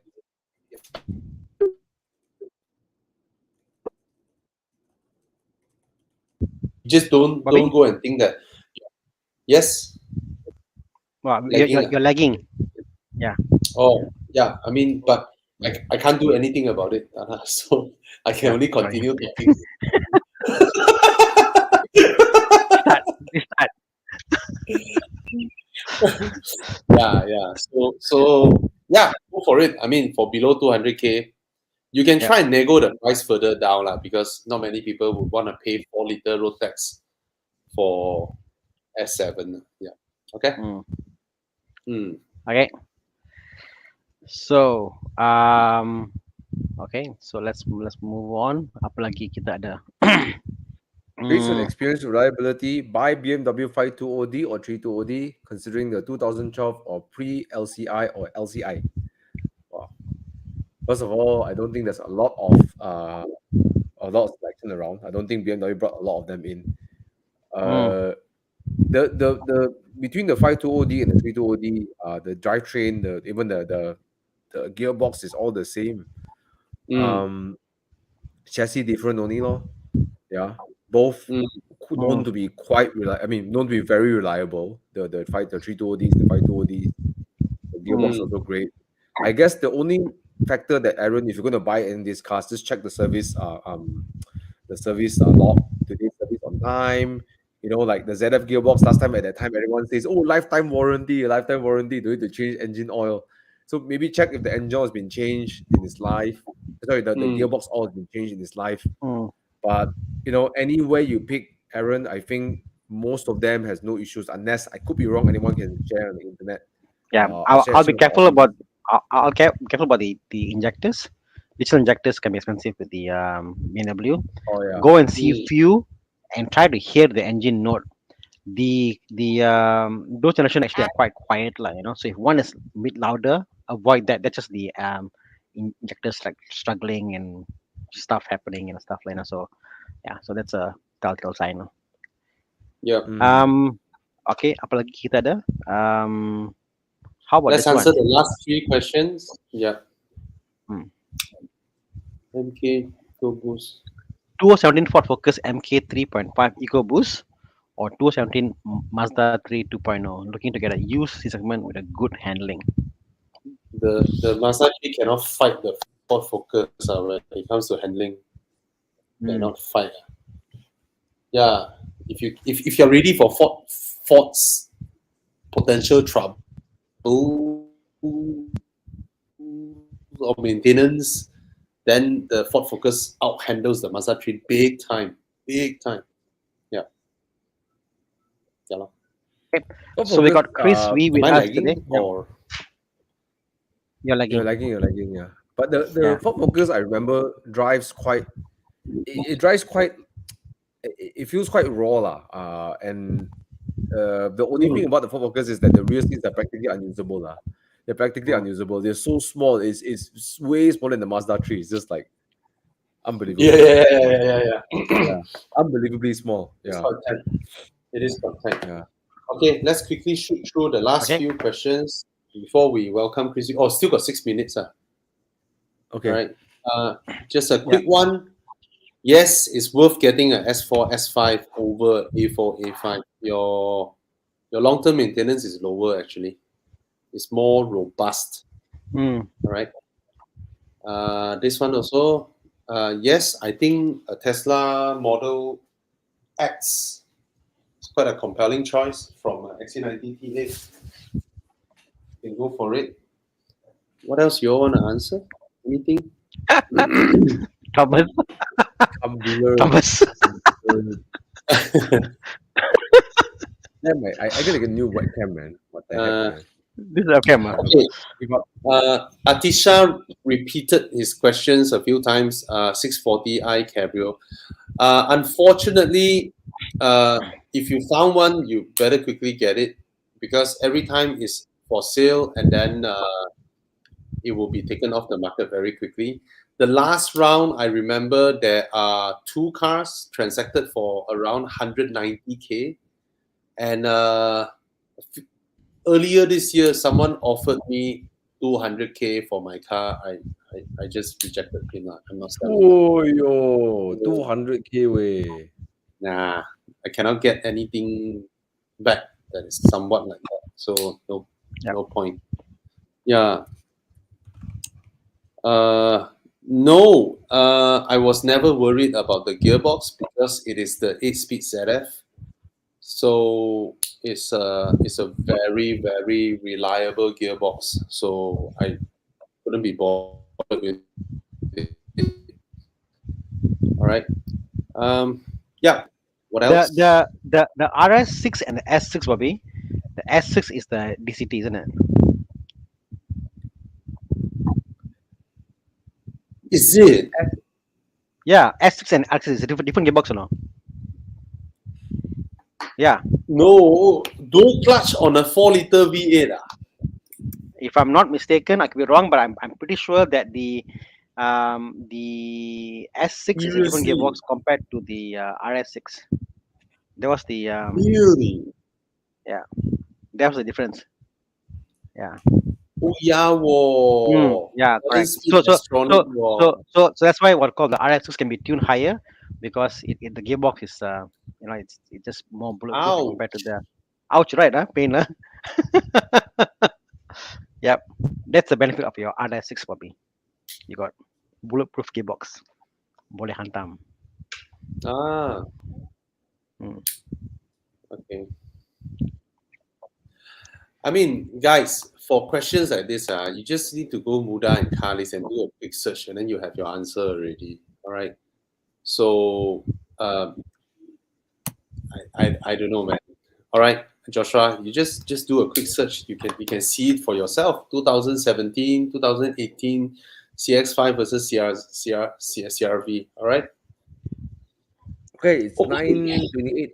Should we bring Mr. Wee in? Yes. Let's welcome Chris Wee in. Yay! Hello. Yeah. Just got it done just in time. Amazing, Chris. Hello, your hair looks everybody. so nice. How are you guys doing? I miss wish you guys. I could have Haven't your seen hair you. as well. Yep, bloody hell. Straight away want to diss me already. Nice to see everybody. Just before we start, a very quick shout out to all my viewers who are tuning in. Thank you for joining us and with these guys as well. Thank you, Bobby and Thana and Thomas, for inviting me to talk about Thailand drives and EvoEnduro. So yeah, let's get it. Hi LK, how are you? LK Ong just showed up. So okay, what shall we talk about first, guys? What would you like to delve into? We had a question from before, from Atisha. So hi bros, may I know about the trip in Thailand? I drive my Cayenne diesel to Bangkok around 3 to 4 times a year for COVID. I have to join. So what do you think about driving Cayenne diesels to Bangkok? I think diesel cars do very well in Bangkok, in Thailand actually, in general, because as you know, per capita, Thailand is the biggest pickup truck market in the world per capita. So all their trucks they run on diesel, and so Thailand diesel is fine. It's the guys who are running high performance cars that need very high octane. Like Thomas the other time when we drove to Samui, he needed to bring an octane booster sponsored for him by Liquid Moly, right, Thomas, if I'm not mistaken? So you brought an octane booster with you. So guys who are driving high performance cars, do heed Thomas's advice in terms of bringing an octane booster when you go to Thailand, because the fuel that we use here RON 95, RON 97, and even RON 100. You can actually get it in Thailand, but up to about 95, if I'm not mistaken, is the most. And after that, you need to add in an octane booster to your car. Yeah. Thomas, did you have any issues after you added the octane booster? There wasn't, right? Oh, Cikgu Suresh is here. Enduro King is in the house. That's Yes. the OG Enduro. For those of you who don't know who Cikgu Suresh is, he's the legend of EvoEnduro, who actually in 2017 drove his mini moke, all the way for EvoEnduro, and then when we all turned tail and left for home with our tails between our legs, he continued his journey and went further up into Thailand. You can see his little avatar there, his profile picture. It's his mini moke. Yeah. And recently, there we go. There's his mini moke. And the coolest thing about and the coolest thing about Cikgu Suresh is that if his car breaks down, if it does, he fixes it himself. And recently, if I'm not mistaken, he had a clutch pump issue where all of us would be freaking out and wondering where's the nearest tow truck or nearest bengkel. He just pulled into a little petrol station and he fixed his own clutch pump. So now that's how well he knows his car. And the other picture that you see him there in his blue shirt, that was during the recent Koh Samui drive. He drove his Lotus Elise. That, number 82, ladies and gentlemen, is the most used Elise, if I'm not mistaken, in easily the whole of Malaysia, but possibly the whole of the world. He has driven that car you don't believe. It's amazing how far. And even during this last Koh Samui trip, he actually continued after we had left. He actually continued, and he was in Thailand for like almost a month. Legend, absolute legend. He really maximized his time off, and used it. So big shout out to another legend. A few legends have joined us actually. So welcome Adrian and Zaid. Zaid Zainal was one of the first Samui Durans. We had after EvoEnduro in 2019, with the last EvoEnduro, because 2020 was cancelled due to COVID. Some of us got together. We would tak puas, as they say. We wanted to drive some more, so we did Samui Duro. Sorry to steal the name a little bit. We did a Samui Duro in February of 2020, and Zaid was one of them who actually went along with us. So we drove to Samui and back, and then when we came back 2 weeks later, MCO lockdown. So I'm glad we managed to do that trip. Yes, and Alex is joining us from London. Hello, Alex. How are you? London. London. Hey, Alex. Can't wait to see you soon. I heard you're coming back to Malaysia soon. Yeah, can't wait to see you. Yeah. Oh no, actually Alex PM'd me the other day. Sorry, Alex, to just to bring this up, but he might join us because he might be in Bangkok during EvoEnduro this year. So he might join us from Bangkok, which is great news. Wow. Yeah, this is great news. Yeah. So I'm looking forward to hopefully seeing Alex. Amelia is one of my viewers actually. Hi, Amelia White Rose. When are you going to Thailand? I want to follow you. Yes, of course. By all means, join us. We and EvoEnduro Thailand is the 12th, Bobby, 12th of November, right? 12th of December. 12th of December. To the 23rd of December. 23rd. Yeah. So Chiang has prepared some stuffs, right, to show everybody. Yeah, there we go. That's the journey.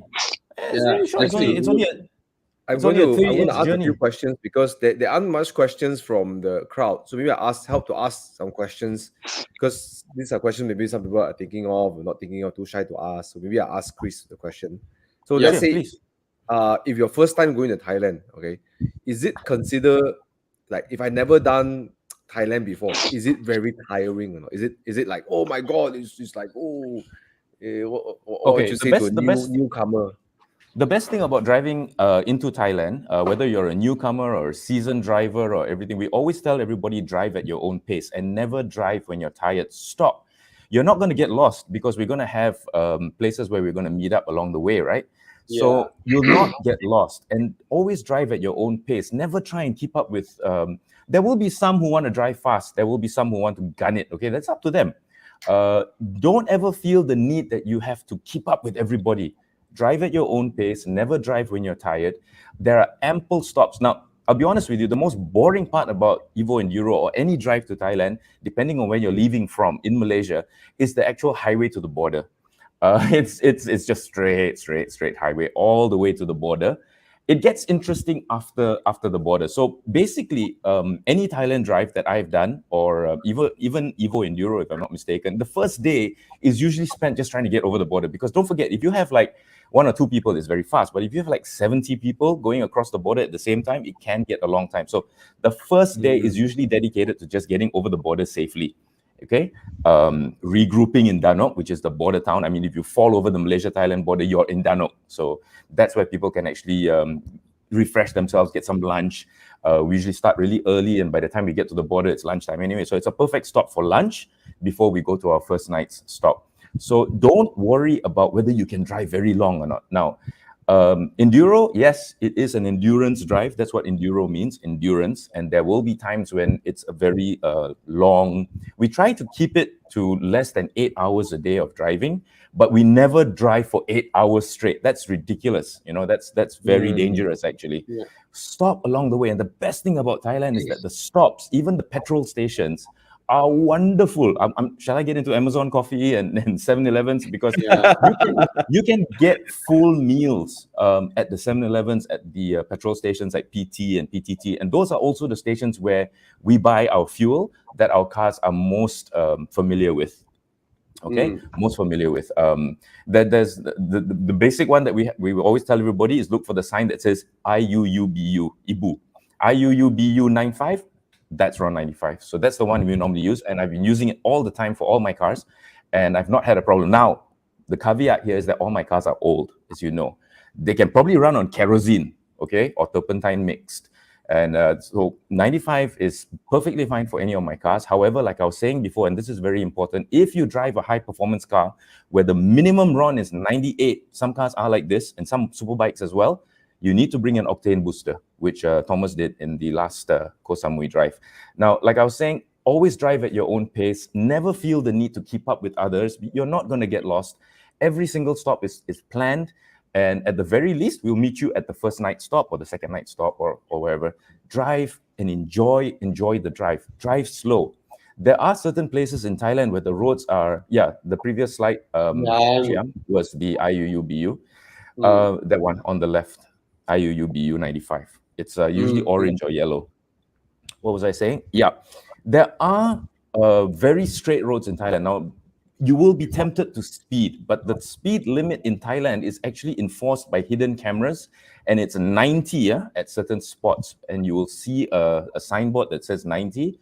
And there are hidden cameras that do occasionally take pictures, and you can get fined. But besides that, besides the fine, besides the legalities of it, what's the point of rushing to get to your destination? The destination really is not that important. It's the journey to get there. So drive slow, enjoy the sights and sounds and smells. Put your windows down, turn the aircon off, turn the radio on, and search for a Thailand station where you get Thai music. Get into the feel of it. Okay, and don't forget, when you are in Thailand, driving a Malaysian car, as a Malaysian driving a Malaysian car, you are ambassadors of your country. Be on your best behavior. Please don't run red lights. Don't be afraid if the cars in front have moved off, the light changes yellow, and you slow down to stop. Stop. Obey the traffic signals. We had a lot of bad incidences where there were bikers that blocked intersections in Thailand to let all the bikes go through, and cars doing the same thing, running red lights. You are an ambassador of your country when you're there. You are a guest in another country. And not to put such a fine point on it, if anything happens, you are at a disadvantage, not just because of communication, but because you are a foreigner in a foreign land. If you get into any trouble, the authorities are going to side with the locals first and foremost. And it happens here as well. Not just in Thailand, it happens in Malaysia, it happens in Singapore, it happens in Europe. The authorities will always side with the locals first. So already you're in that disadvantage. So the best thing, don't get into a situation that's going to cause or result in this. Drive slow. What's the point? What's the point on rushing? Just take your time. Enjoy it. Enjoy the drive. That's the most important thing. And that's why I've gone to Thailand 5 times already since the MCO was lifted. Yeah, he's just okay, just like oh no, So like, got a I'm question? Thailand, and then, hey, hi. Okay, Chiang, you have more things to Yeah. show us about what you prepared for today. The pictures just now were amazing. Just now the Porsche pictures are all from our recce back in 2019.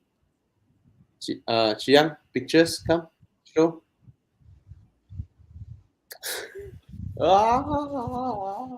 Is that Thailand? That's Wow. nice. Andrew No, Eagle says, I when thought I Chris saw the speaks, I picture. feel like I'm Yeah. listening to a radio Yeah. station DJ.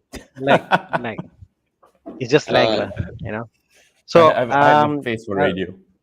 So Theophilus asked a question about driving in Thailand. Any driver shock? I think one thing which Chris told us was that we tend to speed on the far right lane, but also in Thailand people also make a U-turn at that lane.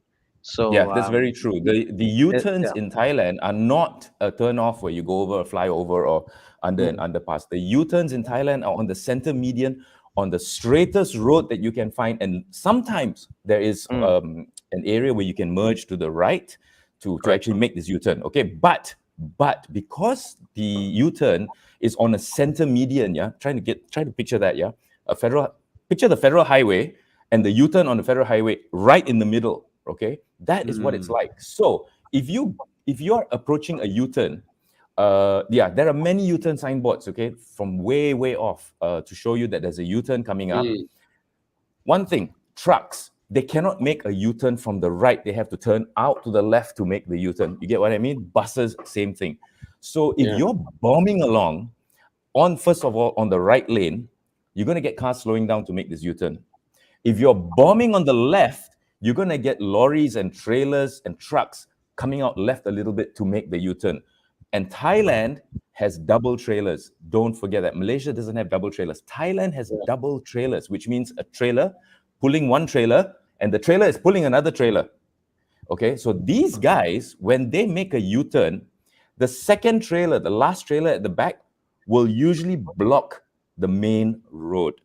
And I came across this during my drive to Koh Phangan recently, and it's in my video of my W210 drive to Koh Phangan. I actually had to slam the brakes because this guy, although he had the front of his truck was already making the U-turn, his second trailer was blocking the whole road. Now, this is a highway. So can you imagine, I was coming around a corner and there's a trailer blocking the whole road. Straight away, put on the hazard lights. Everybody managed to slow down. But just imagine if you're bombing along at 160, 170, 180, you're not going to be able to stop in time. And that's the problem. Yes, there you go. They have these double trailers, which on the best day, once that front trailer is making the U-turn, the second trailer at the back is blocking the road. So be careful of the U-turns. I cannot stress this enough. And I know some of you have heard this from me before, but I cannot stress how deadly this can be. Yeah. And that's the camera. This is an old-fashioned camera I was talking about. And that's what the U-turn looks like. Now, don't look at this picture, yeah? That is a highway, okay? That's not a B road. That's a highway. And the U-turn is at the center median. So you must be really careful. And the best way to be careful is just don't drive so fast. Don't bomb, cut your speed in half and enjoy the drive. In terms of culture shock, Theophilus, not really. I have found that Thailand drivers are actually very courteous. They are very courteous, but they have the same problem as Malaysian drivers. They cannot judge approaching vehicle speed. You are bombing along at 160. He looks in his mirror just once. He sees you far 200 meters back. I can come out. He doesn't realize how fast you're going and that you're going to be on his bumper or rear guardrail of a motorbike in 2 seconds. So that's the thing. They like a motorbike. Because of those U-turns, they will cut from the left side all the way to the right to make a U-turn. They'll give a cursory glance to see if there's any cars or not. They see you, you're still very far away. But actually, you're going too fast to slow down. So he comes out and don't. The highways, there are little pockets of population along the highway. Not always, but there are little pockets of population along the highways, and that is the area that's the most dangerous. Bicycles, motorbikes with sidecars. I have found that motorbikes with sidecars are the most dangerous because while motorbikes keep mostly to the left, motorbikes with sidecars have to by virtue of how wide their motorbikes are, the sidecar is like maybe on the road already, and they go slow. So avoiding them at a very high speed can be almost impossible. Braking in time before you hit that sidecar also almost impossible. So just general rule of thumb, cut your speed in half, enjoy the drive. Don't worry about getting lost. You won't. These days with Waze and Google Maps, you cannot get lost even if you tried. And if you can get lost, then you deserve to get lost. Yeah. So, all right, you guys get a really good picture and a summation of what driving in Thailand is like. And Chiang, you prepared some stuff to show us today. Can you flash that up? No need to Google search images because of the connection speed already. Okay, what have you got for us? So these pictures are from our previous recce back in 2019. All right. So that whole hill has sunflowers blossoming. We were joined by the Ren Drive group of Thailand. They have a lot of classic Porsches. I mean, it looks good on pictures like that, right? I tell you, their cars keep breaking down.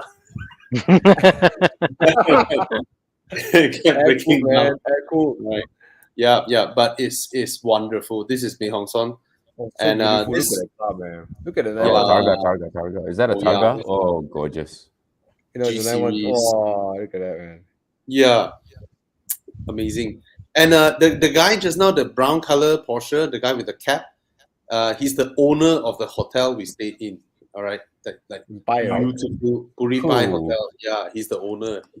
That is gorgeous. So how that came about is that he bought a piece of land. He wanted to build a bungalow there for him as a vacation home. Then he thought, why don't I build a few more and get people to offset my own bungalow's costs? So, so his friends all invested in, and they built a number of bungalows together, and they paid him, and then at the end, his own bungalow is free. You know, it's like, yeah, Brilliant. Somebody was asking. Smart. There's a good question here in regards to roads in Thailand and also tolls. Now, the best thing about Thailand, no tolls. You don't get any tolls in Thailand unless you drive into Bangkok, which I do not advise. The only tolls you'll find are on the elevated highways in Bangkok. So the drives in Thailand, there are no tolls. And in terms of if you circumvent and you go around Bangkok, I would advise in doing that. Don't drive into Bangkok. I've done it before. I don't want to do it again. Road conditions are really good, actually. There are certain areas where they're still building some roads. So, you're going to go slow anyway. From here on out, I'm going to take it as you're driving slow, because there are certain areas that are pre-warned. They're warning you there are roadworks ahead, but nothing, because I drove my 210 with 17-inch wheels, didn't get dented, didn't get punctured, nothing. All the way to Koh Phangan and back, no problem. In terms of driving in Bangkok, you can actually get stuck for hours.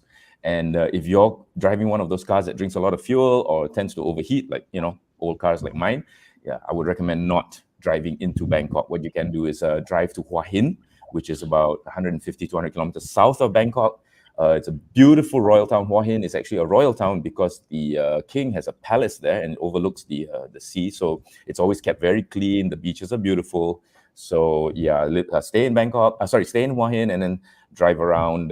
Use the Bangkok bypass. The best thing to do if you want to go to Bangkok is to fly.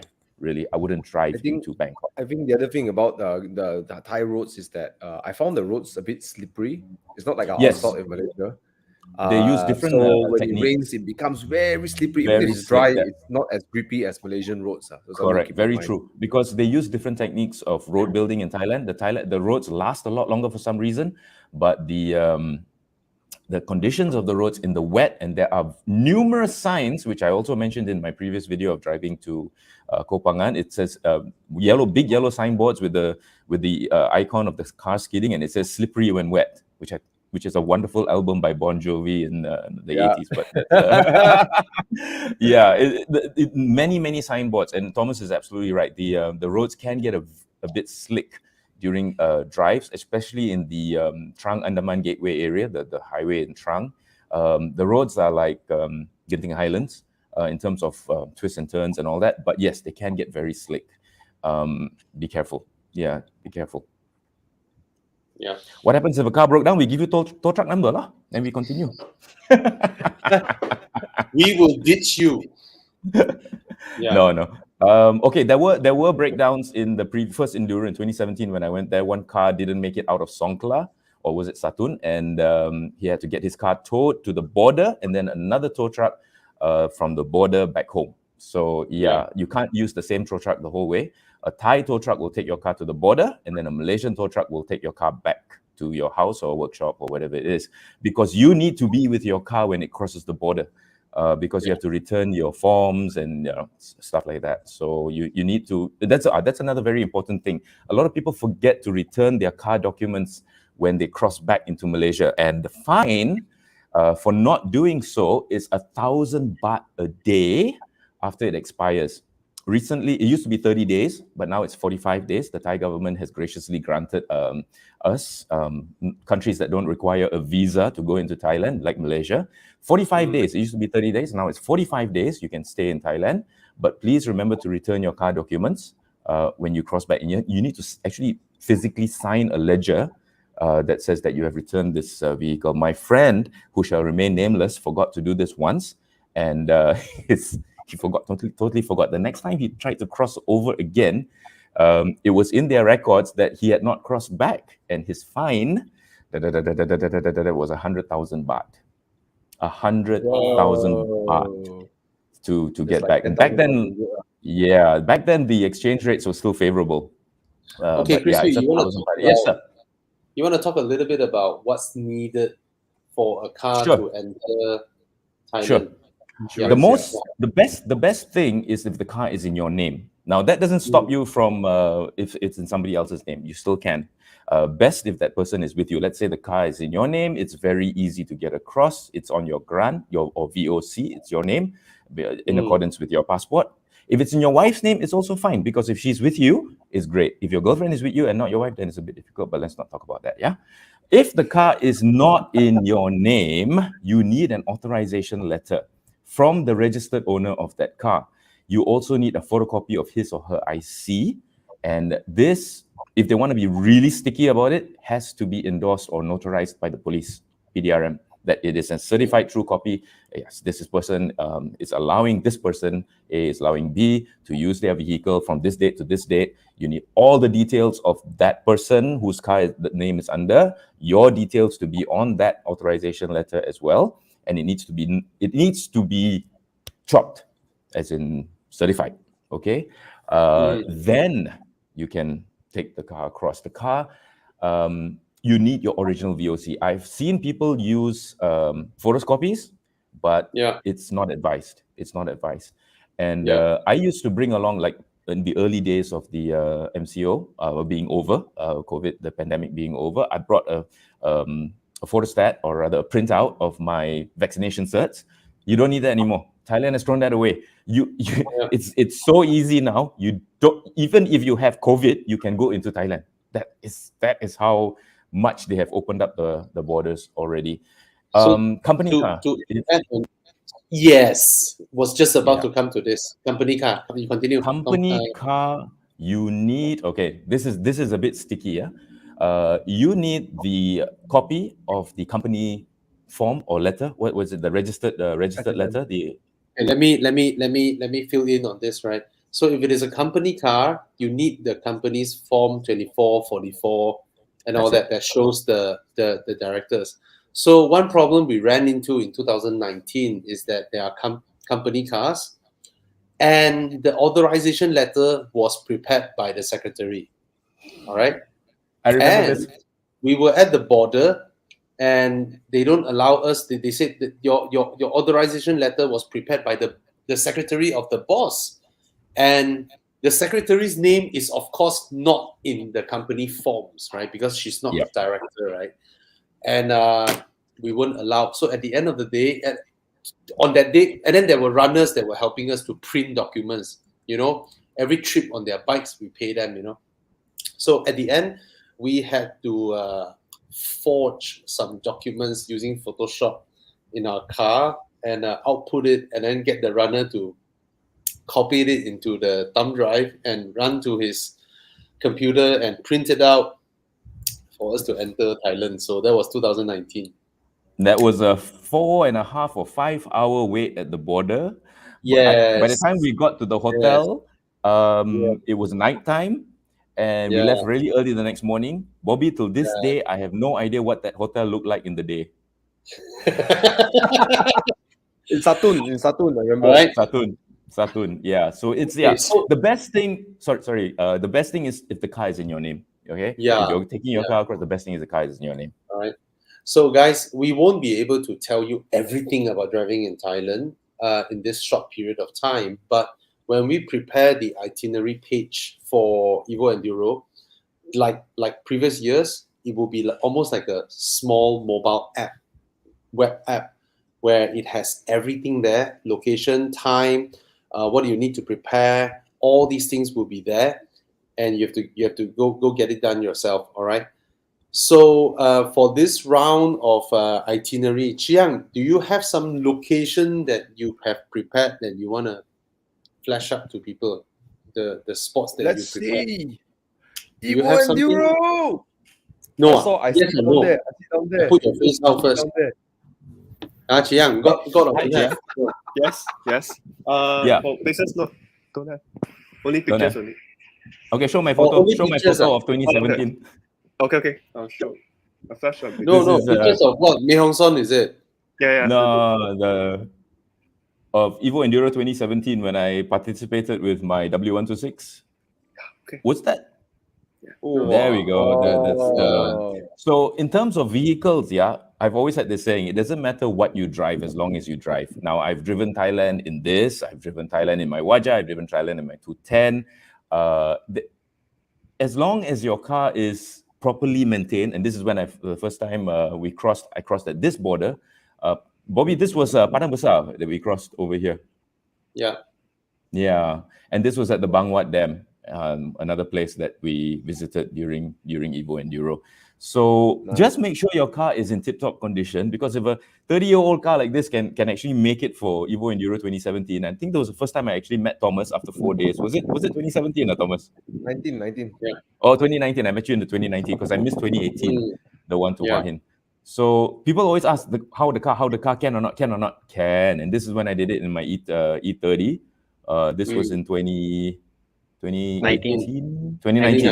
This is when I met you, Thomas, on the last day. Yes, the E30. Yeah, I drove the E30. You were driving your Visawit Merc, right? No, M235i. Okay. Okay. I wanna talk a little bit about this. What cars qualify for a lot of Enduro? questions about this, please. And Enduro was created to encourage people to either buy cars you don't dare buying, or to encourage people to buy up cars that are car guy cars, and that they deserve another chance where another person buys up this car, restore them, and keep them running. The reason we have this car qualification thing is not about value of the car, right? Like Chris just showed everybody, he took a W126 there, right? And you can buy a 20,000 Toyota Caldina and join, but so the thing is this: you just think about it. In year 2050, all right, or 2060, will someone be able to see or buy a Mitsubishi Airtrack Turbo, right? Why certain cars are able to be kept well until that age is because people buy them up and restore them. So the reason Enduro was having this car qualification thing is to cultivate this. All right. So some people would say, "Oh, not fair." Now, for Singaporeans, in a way, because owning a car in Singapore is like a major like salute already for us Malaysians, right? So Singaporeans can actually join with any cars, all right? Because we know owning a car in Singapore is mad, all right? So I think that's for today's sharing. Before we go to the last section, anything else we want to share quickly. So guys, don't worry. The RSVP page will be up. Chiangse will be up by this week. So you guys can RSVP first. After you RSVP, you wait for us to send you the itinerary. Once we send you the itinerary, you follow the itinerary to book your hotels. Once you book the hotels throughout the journey, and then you send to us, then you're in. All right. So that's how Enduro works. We are all adults. We don't do things for one another. All right. Everybody takes care of each other. Enduro has no marshals, has no committee. All of us from Horizon are enjoying the trip just like you all. We are all participants, right? Nobody for you to fall back.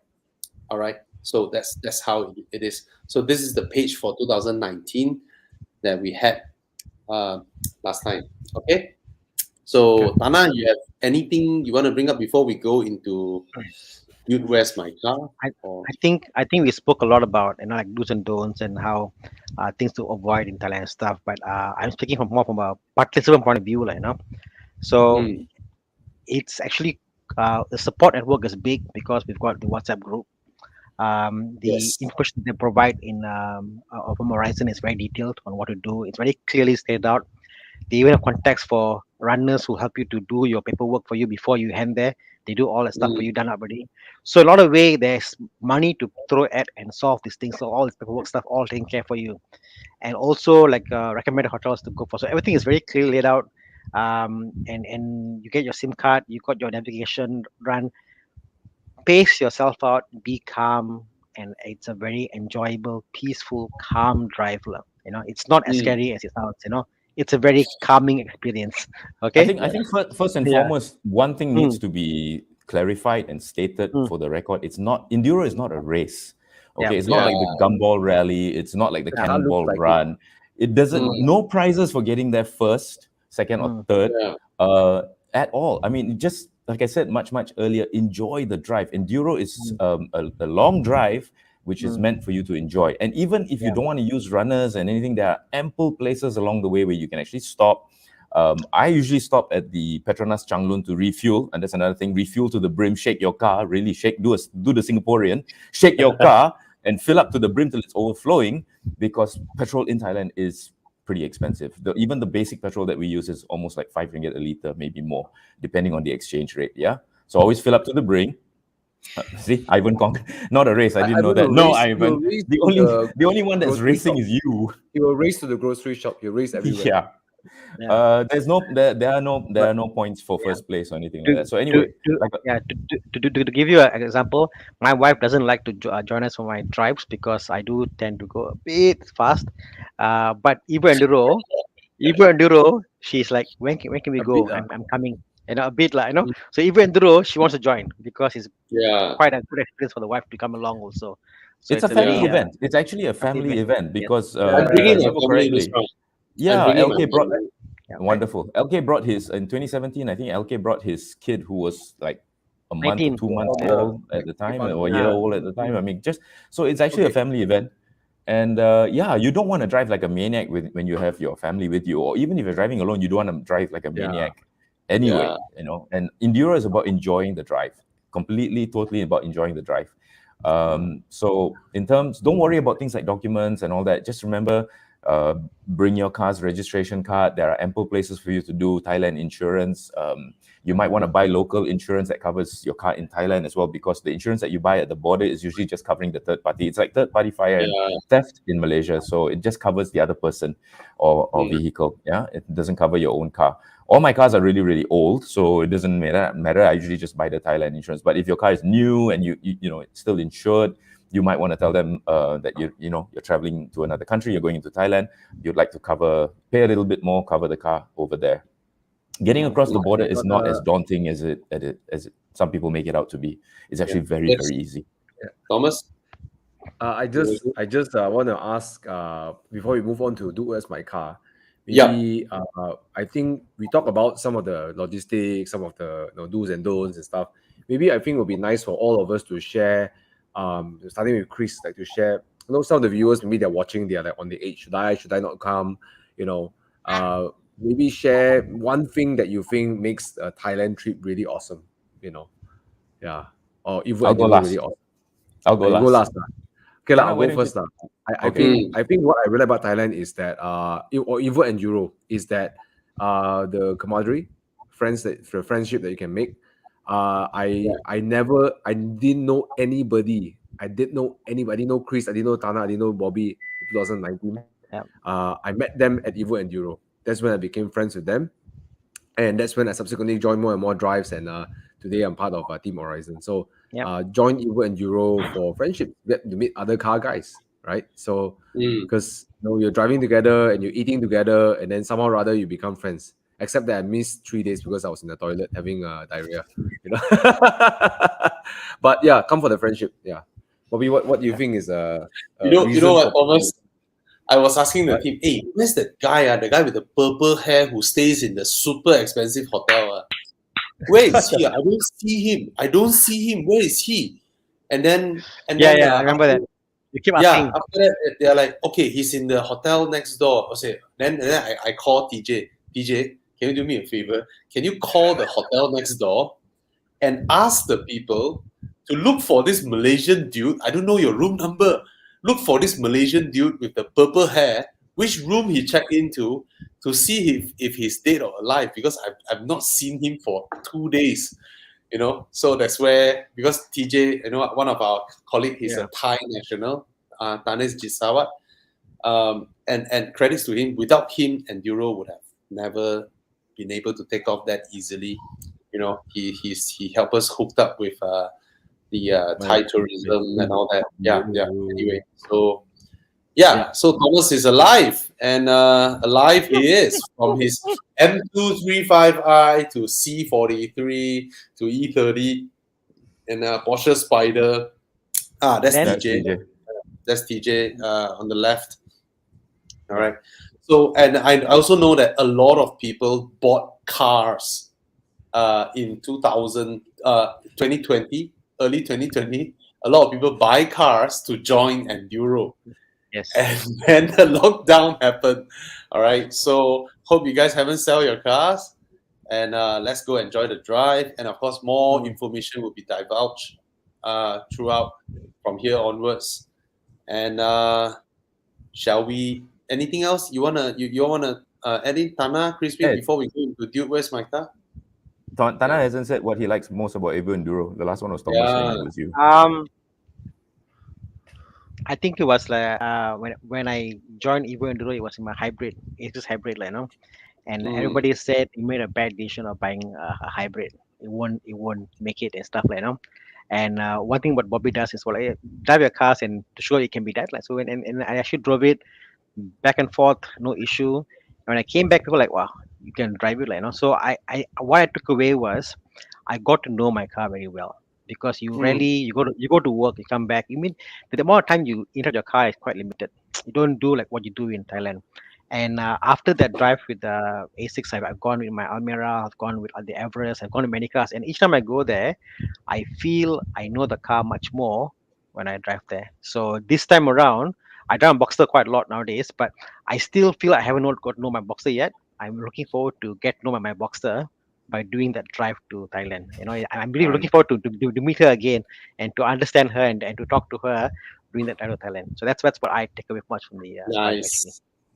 Yeah. So What about you? I guess I'm last, and it's a good way to end it. So first of all, thank you very much, guys, for inviting me to join the show tonight to talk about EvoEnduro and the Thailand drives. I think the main thing for me, there are two things actually that I love driving most in Thailand. It's the sights, the smells, the sounds, the scenery, the whole experience of actually driving in another country. The other thing is, of course, when you have 9 cars, you can't get to drive them very far, very often. So it's also discovering, and it's like a big shakedown drive for the cars that I've bought and I have restored. Recently, I drove the 210 all the way to Koh Phangan, and I discovered I've got cruise control. I didn't know it worked. So it works. And I discovered that my center console is air conditioned, which is great. It kept my drinks cool. For a car that's 25 years old, I'm very, very impressed that it's got an air conditioned center console. So if those of you on the edge, like Thomas said, want to go, don't want to go, take a chance. You'll never know until belum cuba belum tahu. You'll never know until you try. You might love it, you might hate it, but you'll never know until you try. You got to experience it for yourself. And if you have any other questions about driving, for those watching here, sorry we couldn't go through all the comments. But if you have any other questions about driving in Thailand, hit me up in my comments on my channel, and I'll gladly answer them. And one day, Bobby, we should allow bikes to follow us as well. Separate group, but under Enduro as well. Why not? I got a lot. Yeah, I've got a lot of bike friends out there, and Why bike fans out there, and viewers. Yeah, out let's there, do it. Riding bikes. So yeah, we should do that. And I haven't. Well, the first time I went into Thailand after post-pandemic was on a bike to Batam. So yeah. Anyway, I guess that's it. If you have any questions, do hit me up. And thank you guys for having me. The last thing I want to add is I noticed how Enduro transformed people. A lot of people who had never had the courage to go on it alone. After they went Enduro, they came back. They ajak their friends alone. They go into Thailand. A lot of past Enduro participants were organizing their own drives into Thailand, going everywhere. And I remember the first Enduro, Thomas Heng. You know, he bought his A5. He was with the Audi A5 group. He came in his A5. You know, like quiet and all that. He told me it transformed him. He went all out into a mad car guy. Bought his Audi R8 Spider V10. Bought another Audi R8 V8. Bought a Lamborghini Huracan. It's like went all gila. And that wasn't his financial capacity back then, you know. So he came back. Then of course he done his business and all that. Basically he just pushed himself like gila, go more gila and all that. And I noticed many past Enduro participants were like that. So it amazes me. It brings out a whole new level in terms of driving. It makes you, it makes you realize that you can. I mean, I think crossing into another country has always, in a car, in your own car, has always been something very special. And it's something that you feel proud, you're driving your own car in another country, further up north. And December is a beautiful time to be in Thailand. The weather's going to get cold. In fact, the Thai Met has actually said it's going to be colder than usual in Thailand this December and January. Nighttime, it can actually go down to 9 degrees. That's cold. Yeah. So especially up north, I think it's going to be awesome. So enjoy, and thank you guys. Thank you for having me. You're not joining us for Build Where's My Car? No, I will leave you guys to it. And all right, I'm just here to talk about Thailand. And next year, Crispy, let's aim to cross into China. Definitely. Yeah, it's been 22 years since I've driven into China. I think it's long overdue. Nice. The last time I was there was in year 2000. So yeah, long overdue. I still have the road books, because back then there was no Waze, no Google Maps. We used road books to drive into Thailand, and I still got those road books somewhere. Which part of China you drove to? Southern China. It's a little place called Jinhong, China. It was in southern part. So it was Malaysia, Dasar Merdeka, Malaysia, Thailand, Myanmar, China. In my Ford Courier 4x4 non-turbo, which 0 to 100 in the better part of a week, top speed of 160 if you throw it off a cliff. So for those who didn't realize why Chiku Suresh said Alex Stamrock is his inspiration, Alex Stamrock has rode solo Malaysia to Russia to Europe. Yes. Sometimes halfway he turned back. He has rode from Argentina to the tip of Argentina to the tip of Alaska. He wrote a book about this. Yes. Yeah, he wrote a book about this. You do check out that book. So yeah, man, and I hope to see Alex during Enduro 2022. Yes. That'll be great. The most, during MCO lockdown, right? He was driving continuously for 80 days in Sabah and Sarawak in a Porsche. Yeah, yes. In a Porsche 911 something. Non-stop. 80 hari non-stop. I like what he said. He was stopped by the guards, and they said, "Why are you going across here?" They said, "Oh, I live there and I'm coming here." So each post he went to, he said, "I'm living there." So yes, they never caught on. Never caught on because they couldn't catch him. So what MCO? That's Alex Stamrock for you. All right. Okay, guys. Thank you so much.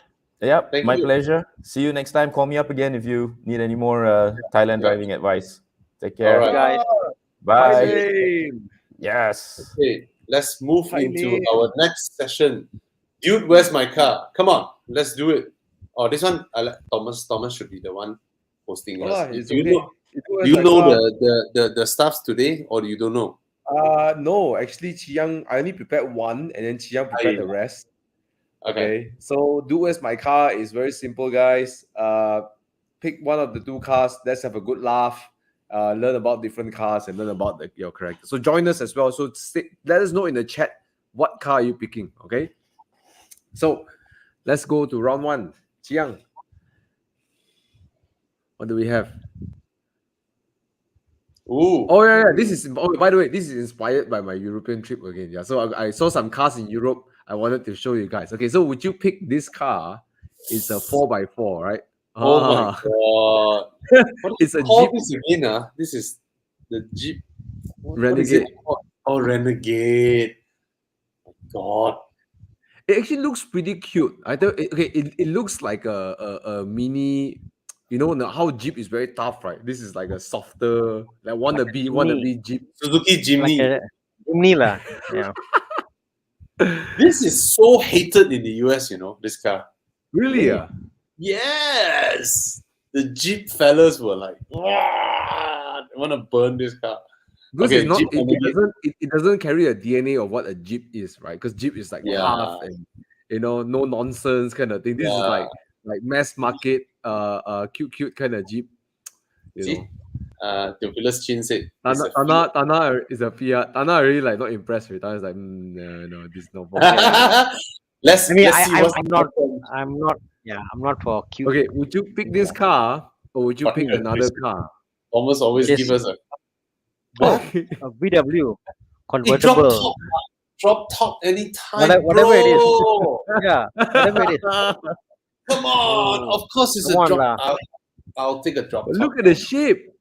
Look at Never that. mind. It's a T-Roc. It looks like a pickup truck. It looks like a pickup truck. It's alright. It's Nice. alright. It's a pickup truck Very without the bed, right? Functional, ma. Functional, ma. Yeah. I have a question. How does the boot work? Does it go this way or like a tailgate? I don't know, bro. That's By what right, it I should go guess, down lah. like that, right? Like the mini. Yeah, but right? it goes up. But it goes up, lah. You know. Yeah. Okay, so which one would you pick? T-Roc. T-Roc lah. Come on lah. T-Roc lah, of course. Look what Brandon said. It's a bathtub with wheels.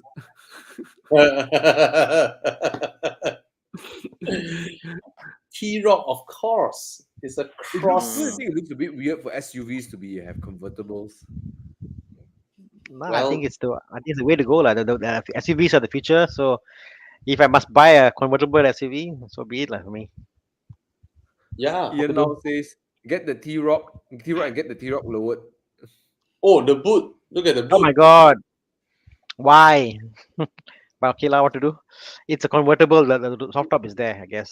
So Should Okay, I follow gotta Mini. say, the Jeep the Renegade boot does drops look down. quite cute, lah. yeah, The better. Renegade looks quite cute. You know. Yeah. No, bro. The Renegade looks.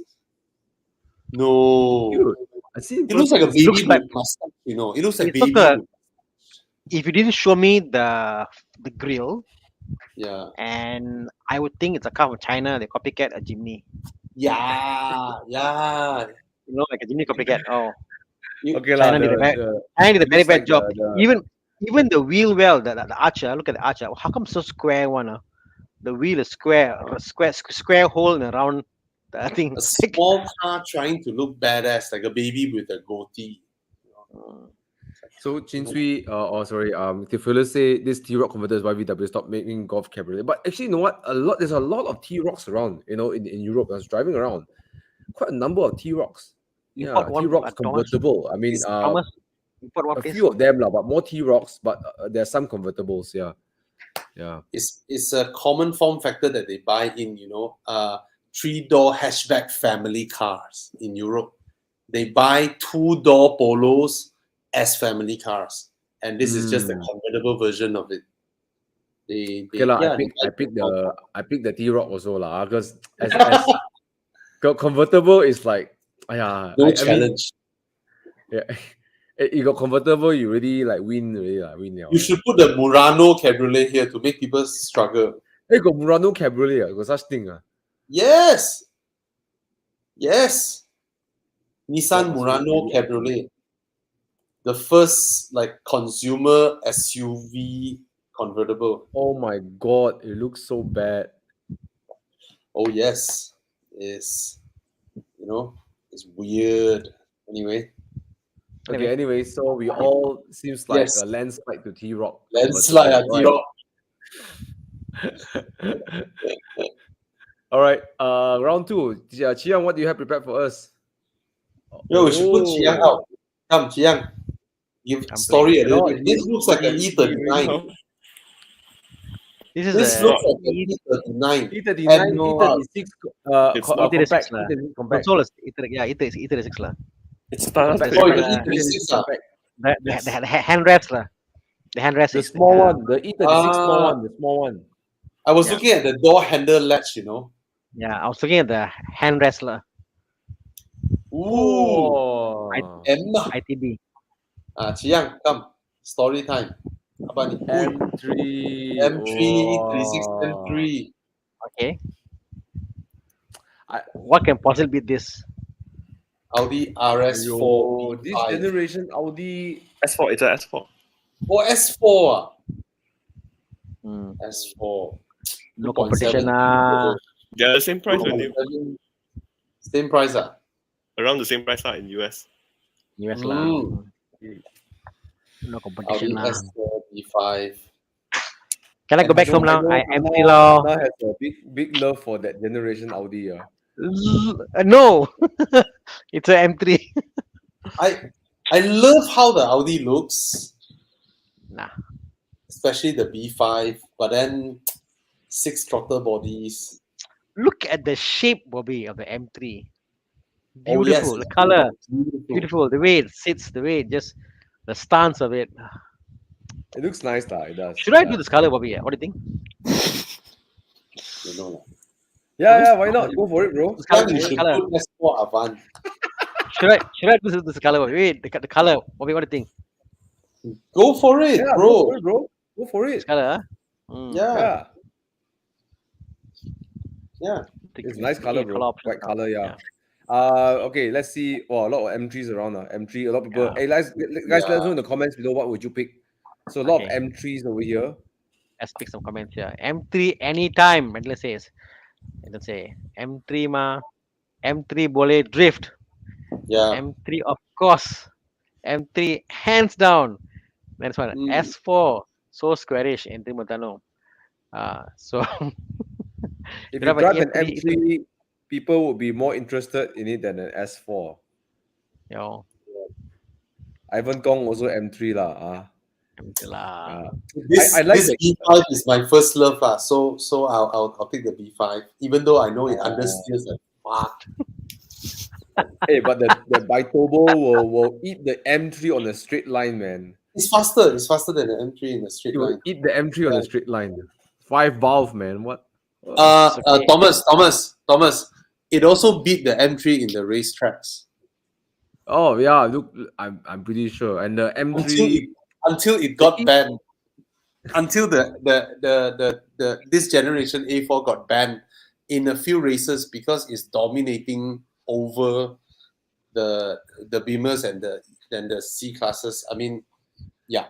Oh, It is. I'm sure, It I'm sure it's dominated fast. all the racing Biturbo, series. man. Yeah, Yeah, the don't play BCC series and all that. I mean, because Audi knows heavy, right? So yeah, it does that. But then on a racetrack, it's actually faster in a race. I mean, I'm sure the power is like ridiculous, lah. Compared to a. I mean, races are sanctioned, right? Your horsepower and all that, right? So it's just that that time Traction they haven't banned. Yeah, they haven't banned 4-wheel drive in racing, right? So Audis were understeering their way to the checkered flag. Yeah.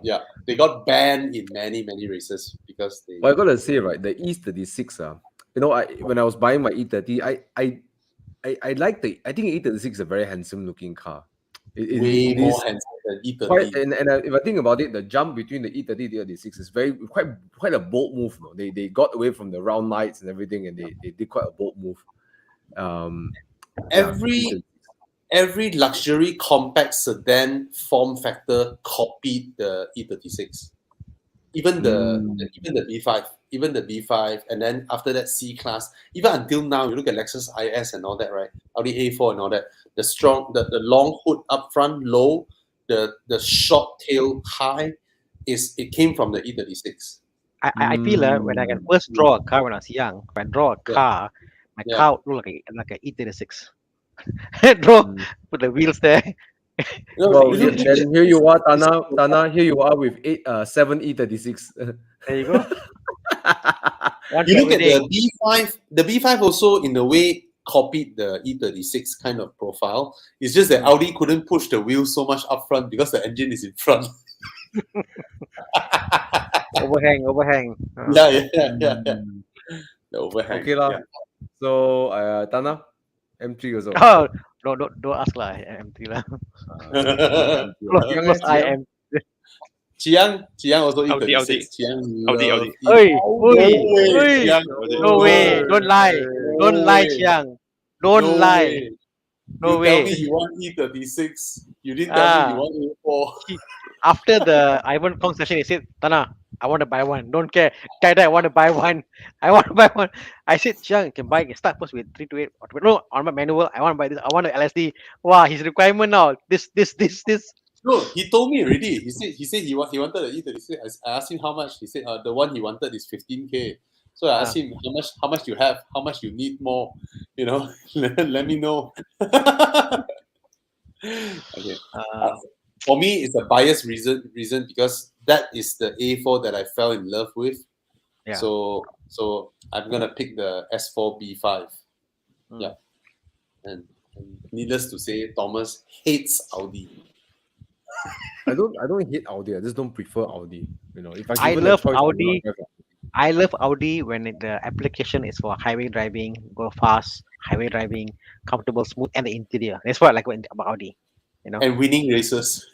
Oh yeah, obviously. This is a plus point, lah. How many BM can say they won races, lah? You know, so not many. You know. Hey, dominating, man. We're dominating you realize something, guys? Like BMW has this racing persona, right? But amongst the three, right, they were the ones who raced the least. They don't race. They don't. It's always one big race. Exactly. Yeah. One big race. But yeah, I picked the E36 because it looks great lah. It just really looks great. Yeah. Audi go rally, go Le Mans, Mercedes win F1, you know, here and there. BMW is just I don't know. Okay, let's move on. Yeah. Okay. All right, round 3. What do you have for us, Jiang? Please, it's a Porsche. See? Oh, GTS 4.0 Boxster lah. Cayman ah. Ooh. Wait, why Cayman? Yo, mostly. Next one is a convertible. You see, on purpose. Oh, what is this? M2 lor. M2 CS lor. There. Wow, we see Thomas struggle already. Okay, wait for Thomas. We'll wait for Thomas. Thomas is like, the answer. Yeah. Because Thomas, in May you're making a decision, Thomas. So helping you to make decision now itself. Plan for May next year. So two entry level sports car, you know. So entry level. Okay, nothing much to see. You only Cayman ma. I got 911 ma. Wow, Ivan Kong M2 CS.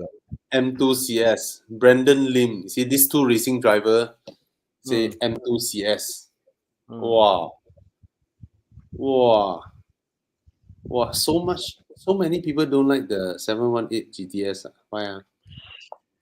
It's a good car. But I think when it's a Cayman, they don't see it as a sporty thing. If it's Jiang, sorry, Tana go ahead. Yeah, sorry. Jiang very smart. Chiang very Smart. smart. Chiang just want to poke Thomas. Only. Tana, is it? Like I guess for the price you could buy a 911 lah, you know. So when the 911 against a Cayman 7 GT, like people think.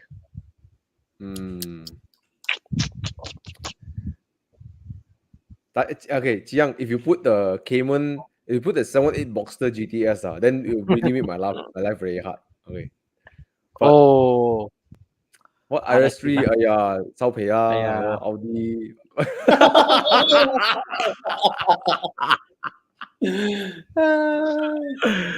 Okay, the RS3 should handle pretty well too, lah. I know it's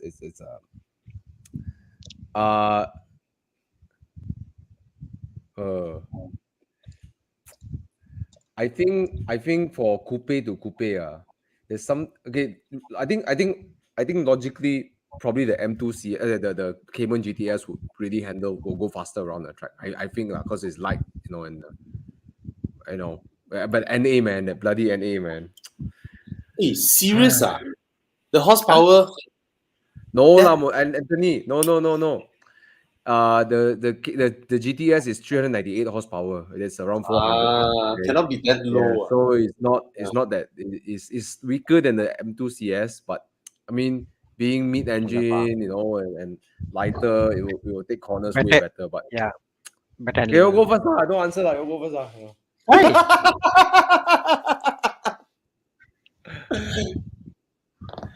Okay, Thana first. Thana is a Porsche guy. I don't want the drama lah. I'll go for the Cayman. Oh, you go for the Cayman. Yeah, I mean, I don't want the drama lah. I'll go for the. I think Cayman is super competent, man. Very competent. Yeah, it's a competent guy. I think the GTS has LSD too, and if it's manual box, I mean, it's going to be a hoot of a car, man. Yeah. So value for money, I think the Cayman is a better value for money. The M2 is like obviously you can drift and you can do all those with the M2, but for me the value for money and being competent and probably faster on track also, I think the Cayman will beat the M2. Hey, Cayman can drift also. Cayman can drift also. What? Can drift also. Yeah. Would you drift for Cayman? I don't know. I want to not. I won't do it. Bobby, which one would you pick?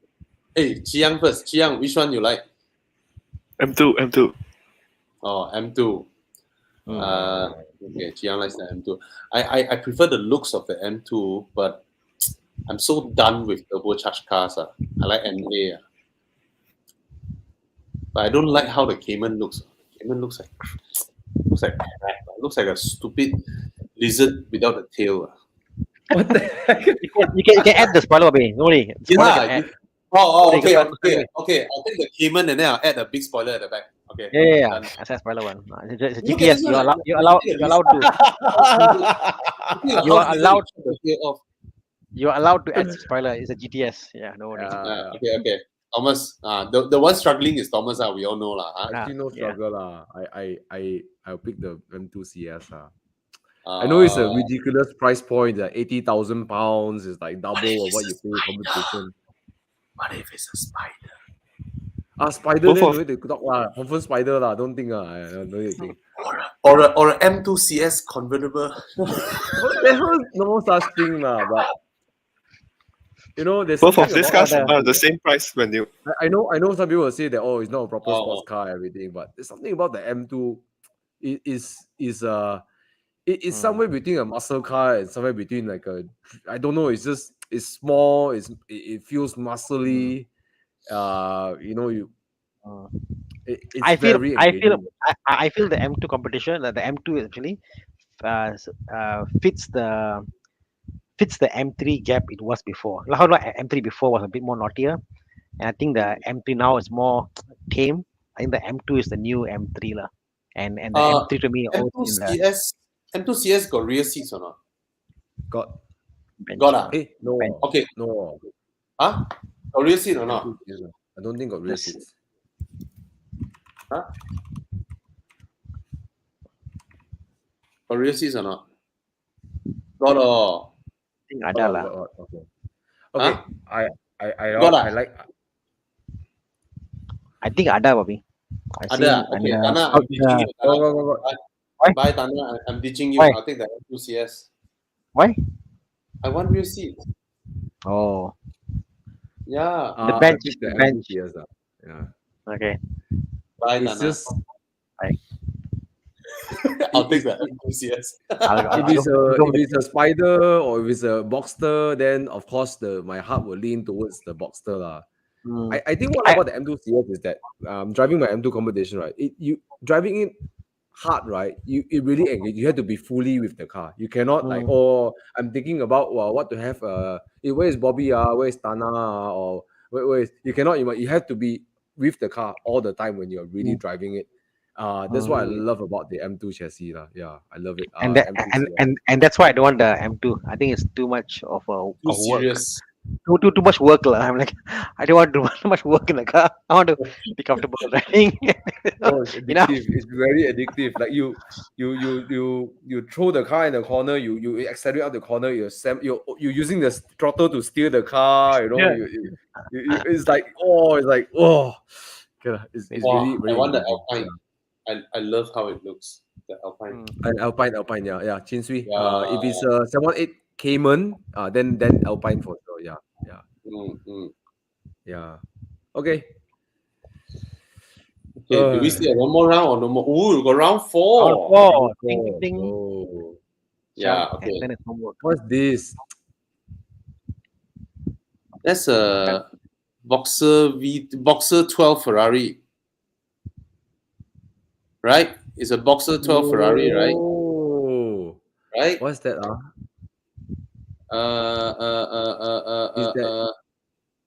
Testarossa. Right, Chiang is a Boxster 12, right? It's not I'm not actually sure. Boxer. I think it's No, it's a V12. Boxer 12. It's a Flat 12, is it? They Flat call it- 12. Yeah, it's a Boxer Yeah. 12 engine. Oh, Testarossa, my childhood favorite. This is Ferrari. like the RWD of Ferrari lah. Of RWB. Yeah. But then Testarossa, they have this Look kind at the of wheels. One bigger, one smaller. 512 Testarossa, with a Boxer 12 engine. But look at the wheels. One is bigger, one is smaller. Well, look at the profile, man. And this is like a modern Testarossa lah. A Oh, modern, they refresh they it. modernize it. Refurbish. Yeah. Okay, what's next? Oh, yo, look at Singer that. lah, Porsche. singer lor. Aya, singer like that. It's not a single. Yeah. It's not a Gunter single. Works. Canterworks, yeah. Oh, Gunter Oh. Works. Of course, Wow. Gunter Works cannot fight. Wow. They're around the same Wow. Same price. $1 million. Ridiculous lah, man. So beautiful. Huh? I don't know. Okay, Gunter Works are a very different style compared to Singer lah. I obviously Yeah. I love Singer way more than Gunter Works. Yeah. But screw the Ferrari, man. The Ferrari restoration looks like go back to 70s like that. It's like it's just pure restoration. Yeah. There's no modernization going on, you know. I love the but you know what, Bobby? I like that. I love that. Yeah. Okay, let me see. The Gunter Works. Testarossa for me. Testarossa. Look at the side profile of the Singer silhouette. more tasteful. Thomas. Singer is more simplistic. It's like classy, It's like, man. it's classy. Simple things they add. Yeah. Make it like the Singer box, is the more color, classy. the all the brass inserts they use. You know, it's the that color. minimalist thing, you know, like Thana say, all the small things they just elevate the car, you know. Yeah. But Gunter Works is like, you know, like cyberpunk something, or I don't know lah. They're modern lah. I mean, Really try hard. it's interesting. I prefer Singer, but the back profile you showed earlier, were like, wow, look at that. Oh, this is shot here. That shot earlier, that's beautiful, huh? How the engine, the instrument. If you bring this to, let's say, a car meet, let's say, for example, we go to, okay, we don't go all the way to Goodwood lah. Let's say we go to our usual car meet, right? Cars from Malaysia, or we go for weekend drive, or maybe the supercar drive that's coming up, you know. Which one do you think people will look at more? The Testarossa or the Gunter Works? Gunter Works. Gunter Works. I need some time. okay also the Gunter Works. Malaysia, a lot of Ferrari Thomas. Like, oh, not Ferrari. Oh, okay. Oh, But Ferrari, Testarossa, bro. yeah, still Malaysia a lot of Ferrari one. Trust me. And they go, oh, Tesla. Okay, oh, nice. Oh, okay. Wow. You know what the Gunter Works reminds me of? You know, if I think of a person, of a human being, the person who drives the Gunter Works is like a fuck boy, you know. What's a fuck boy, you know? So Thomas in the Gunter Works. Okay, go on. Then You know what's a fuck boy, you know? Like purple hair, right? Purple hair. Purple hair. Fuck boy is like the guy who goes around and all he can think about is trying to mate with women. Okay, so that's what you call a fuck boy, right? Okay, So yeah. people who drive Gunter Works looks like the kind of guy, this sort of you know. Yeah, that's what Gunter Works is for me. So why do you I don't pick usually Tesla? swear on YouTube or live No, shows. Thomas, the Gunter Works guy, right? He's the guy who go out for morning drive, and then when he sit down, he take out the stuff from his pocket, right? His girlfriend's vibrating panties remote is still in his pocket. It's like, oh. He's like, oops. Then he'll go and press. Teet. Oh, But the Testarossa, ayo, the interior colors. they made it worse. Exterior is very nice, but the interior, oh my god, someone put their phone there. Come on. It's so cool. It is cool. It is cool. Look at that one side mirror.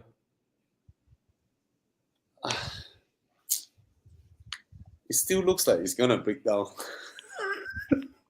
Wow. But it's nice looking though, the Reach car. Evo Club Drive Station, then go home. Yeah. I Alright, prefer Testarossa for the. me lah. I prefer, It's tasteful lah. Look at that, beautiful Testarossa. But this against the normal classic Tesla design, I think the classic one looks better. Don't you think so? Is this a better Tesla than the normal, the original I Tesla? think any Testarossa can put their hands on is like you're damn blessed. Yeah. Okay. Okay, so you're saying this is not actually better than the original Tesla, but this is a Tesla. I just call it Testarossa. I mean, if it's one, You see. I know what you mean already, Thomas. That there is a little bit of West Coast custom vibe to the Gunter Works, right? A little bit, right? A bit the Jeng kind of calm. Yeah, the Ang Mo Jeng. Yeah. Yeah. LED lights, you know. Oh, You know what? The good news is, Thana, if I get the Gunter in this color, Deepavali are very good lah. If I take this car, I can visit all my friends in this color. Why? Why? oh, it's Gunter green, Works man. almost look like Gembala. Yes, Gembala uglier lah. Gembala is uglier. Hey, you got all the colors, man. Got green, got gold, got yellow. Man, it's like super flashy way. I'm to draw the line, but okay. Yeah, No, I think it's a good take on trying to modernize it. The car looks fresh, looks new. I mean, it's based on an older Echo Porsche, but it looks new. So yeah, I think kudos to them. It's not easy to reinvent a look, you know. For that, yeah, you know, the humps. The humps not really a hump. It's actually a baggage box. You saw that earlier. The humps in the back. Yeah. It's not a hump, you know. It's Very a place to nice. put baggage, you know. So yeah, I think it's very smart how they did the whole design line, you know. Yeah, I'll take the Gunter Works. I'll take the Gunter Works, but maybe I'll change the color a little bit. The color and the front lights are a bit awkward. I don't know why. Too small. That's the thing that really put me off. The front light. Yeah, too small. The headlamps are too small. Yeah. It's like disproportionate for me. Correct. Yeah. The front light, the back is nice. The front is. I really like what they have done to it. Like they the windscreen, and the humps, like what Thana said, and then the big side arches and everything. I get it. It's really cool. Wrong It's color it's lah. imagination. The Testarossa is a restoration. This is a reimagination. So Bobby, you pick the Gunter Works, but make sure you leave the remote control at home. No, must try. Tit, tit, tit, tit, tit, tit, tit. You see a guy go, oh! Guess what he'll do? He'll press again. Then the person reacting is not a girl, actually, it's a guy. Oh my god. Oh my god. Okay, you need It's to buy the Thomas. control. So how does it work, Thomas? How's what? No, just now you say the person who got vibrated is a guy. Then I say Thomas. Then Thana asks you, how does it feel? Oh, what the? I say how does it work, not feel. Thomas, he had the feel. I say how does it work? Okay, work. It's recorded live.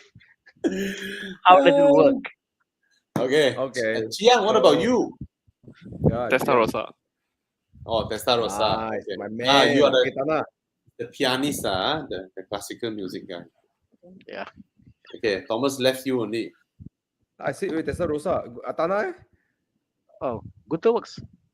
Thana wants Really, the ah? Gunther works. I no flinch, no emotion. Gunther works. Mm. Actually, you know what? I think Thana will pick Gundu Works because he likes the customization kind of like. Yeah. He likes to push the boundaries. So Yep. someone like that will appreciate Gundu Works.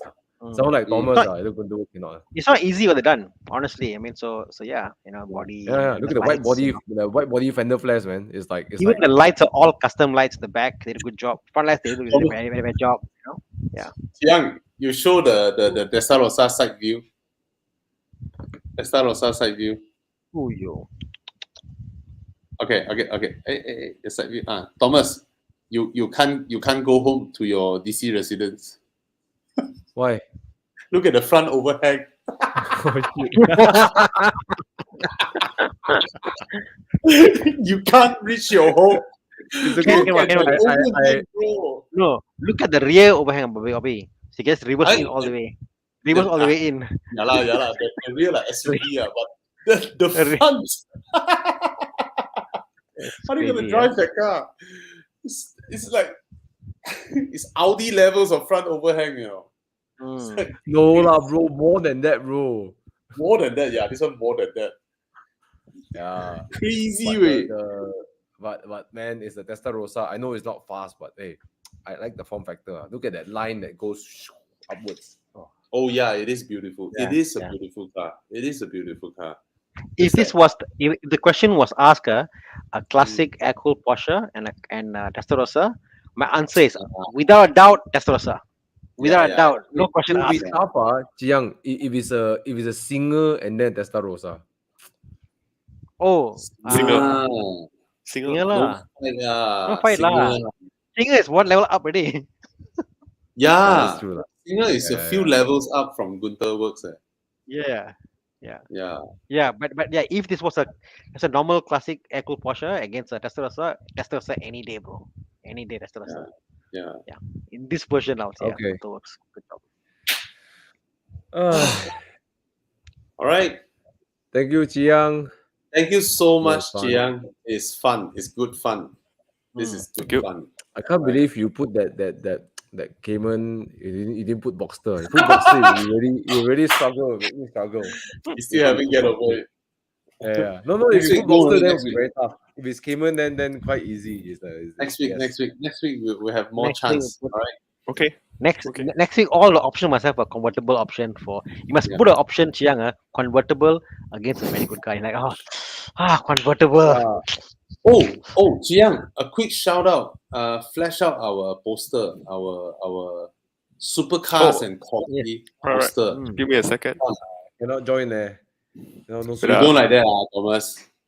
Tana, you cannot join. You cannot join. can You got a also. supercar. bro. Boy, I kurang dua. you're damn Kurang- bad. You I kurang dua biji. So what to do? don't like that. Hey, Jiang, where's the picture? Dua Where's biji the kurang. picture? You got a Okay poster. lah, or Tana, not? we go kopi datang then kopi lah. We not Oi, invite. Thomas, what we do is always we can come side by side. Plus together can be 12. What do you think? oi, don't like that. Jiang, come. We are one. faster, We all combined. Hey, Oh, what's bro. what's happening You to put the? the two E for E36 together, then become V12 lah. You know, the Hey, straight apa iPhone ni? is Okay. Yeah, guys. So we're organizing I mean the event is called Supercars and Coffee, right? So we have like Evo Aperto, Evo Turismo, Evo Enduro, and all. So this is our new like Evo Espresso, right? Happening on the 16th of October. So whether you have a Spider or a Boxster or a S2000 or an M4, please come. You're welcome to come. All right. It's just that we need a theme, right?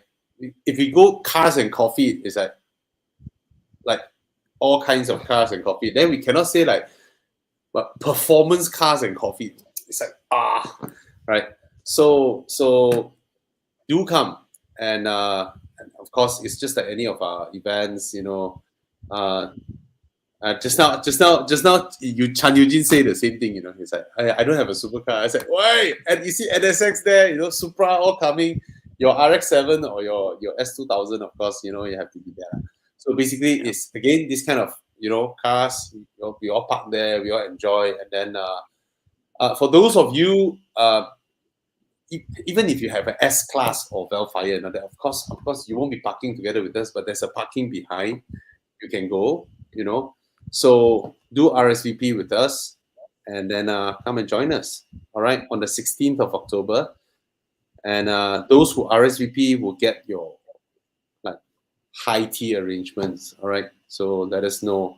Okay, so I know what car I'll bring. I'll bring the Mini. So don't people like go that. Yo, so cute. Oh. Still the Right, Thomas, don't like that. Bring your spider. Chiang, scroll up.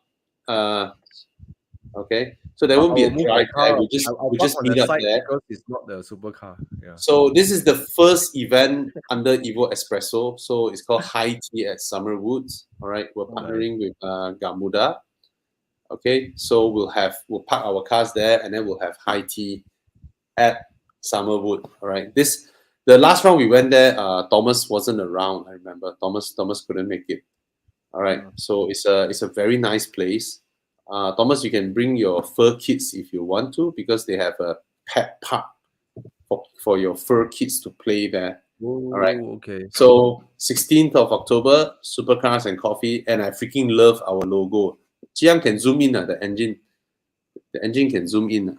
So it's like those engine blocks that were made into espresso machines. That's what inspired this logo.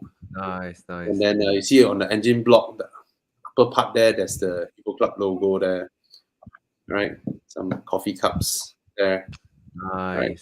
Yeah, Okay, because this is an adaptation from a stock DBS or something like that. No. Yeah, bring your spider, Thana. Bring your Boxster, right? And you must buy your F430 already. I need to get a DBS or something. Okay. In Thomas, in terms of big engine events, right? This one I confirm gonna organize every year, April 22nd. All right, every year's April 22nd, I will organize a V8, V10, V12 gathering. Okay, because it's Earth Day. Yeah, I'll buy a t-shirt, man. I'll buy that t-shirt for sure. I'll buy a t-shirt. It's Earth Day. And then we want to reward people who buys V8, V10, V12. All right. So that's the first event from Evo Espresso. Okay, I haven't come up with the name for the Earth Day event, but that will surely come. All right, 16th of October. And to that, thank you so much. Good night, guys. Thank you, Thomas. Thank you, Thana. Thank you, Chiang. Thank you, Bye. I'll bring my Mini. All right. Why?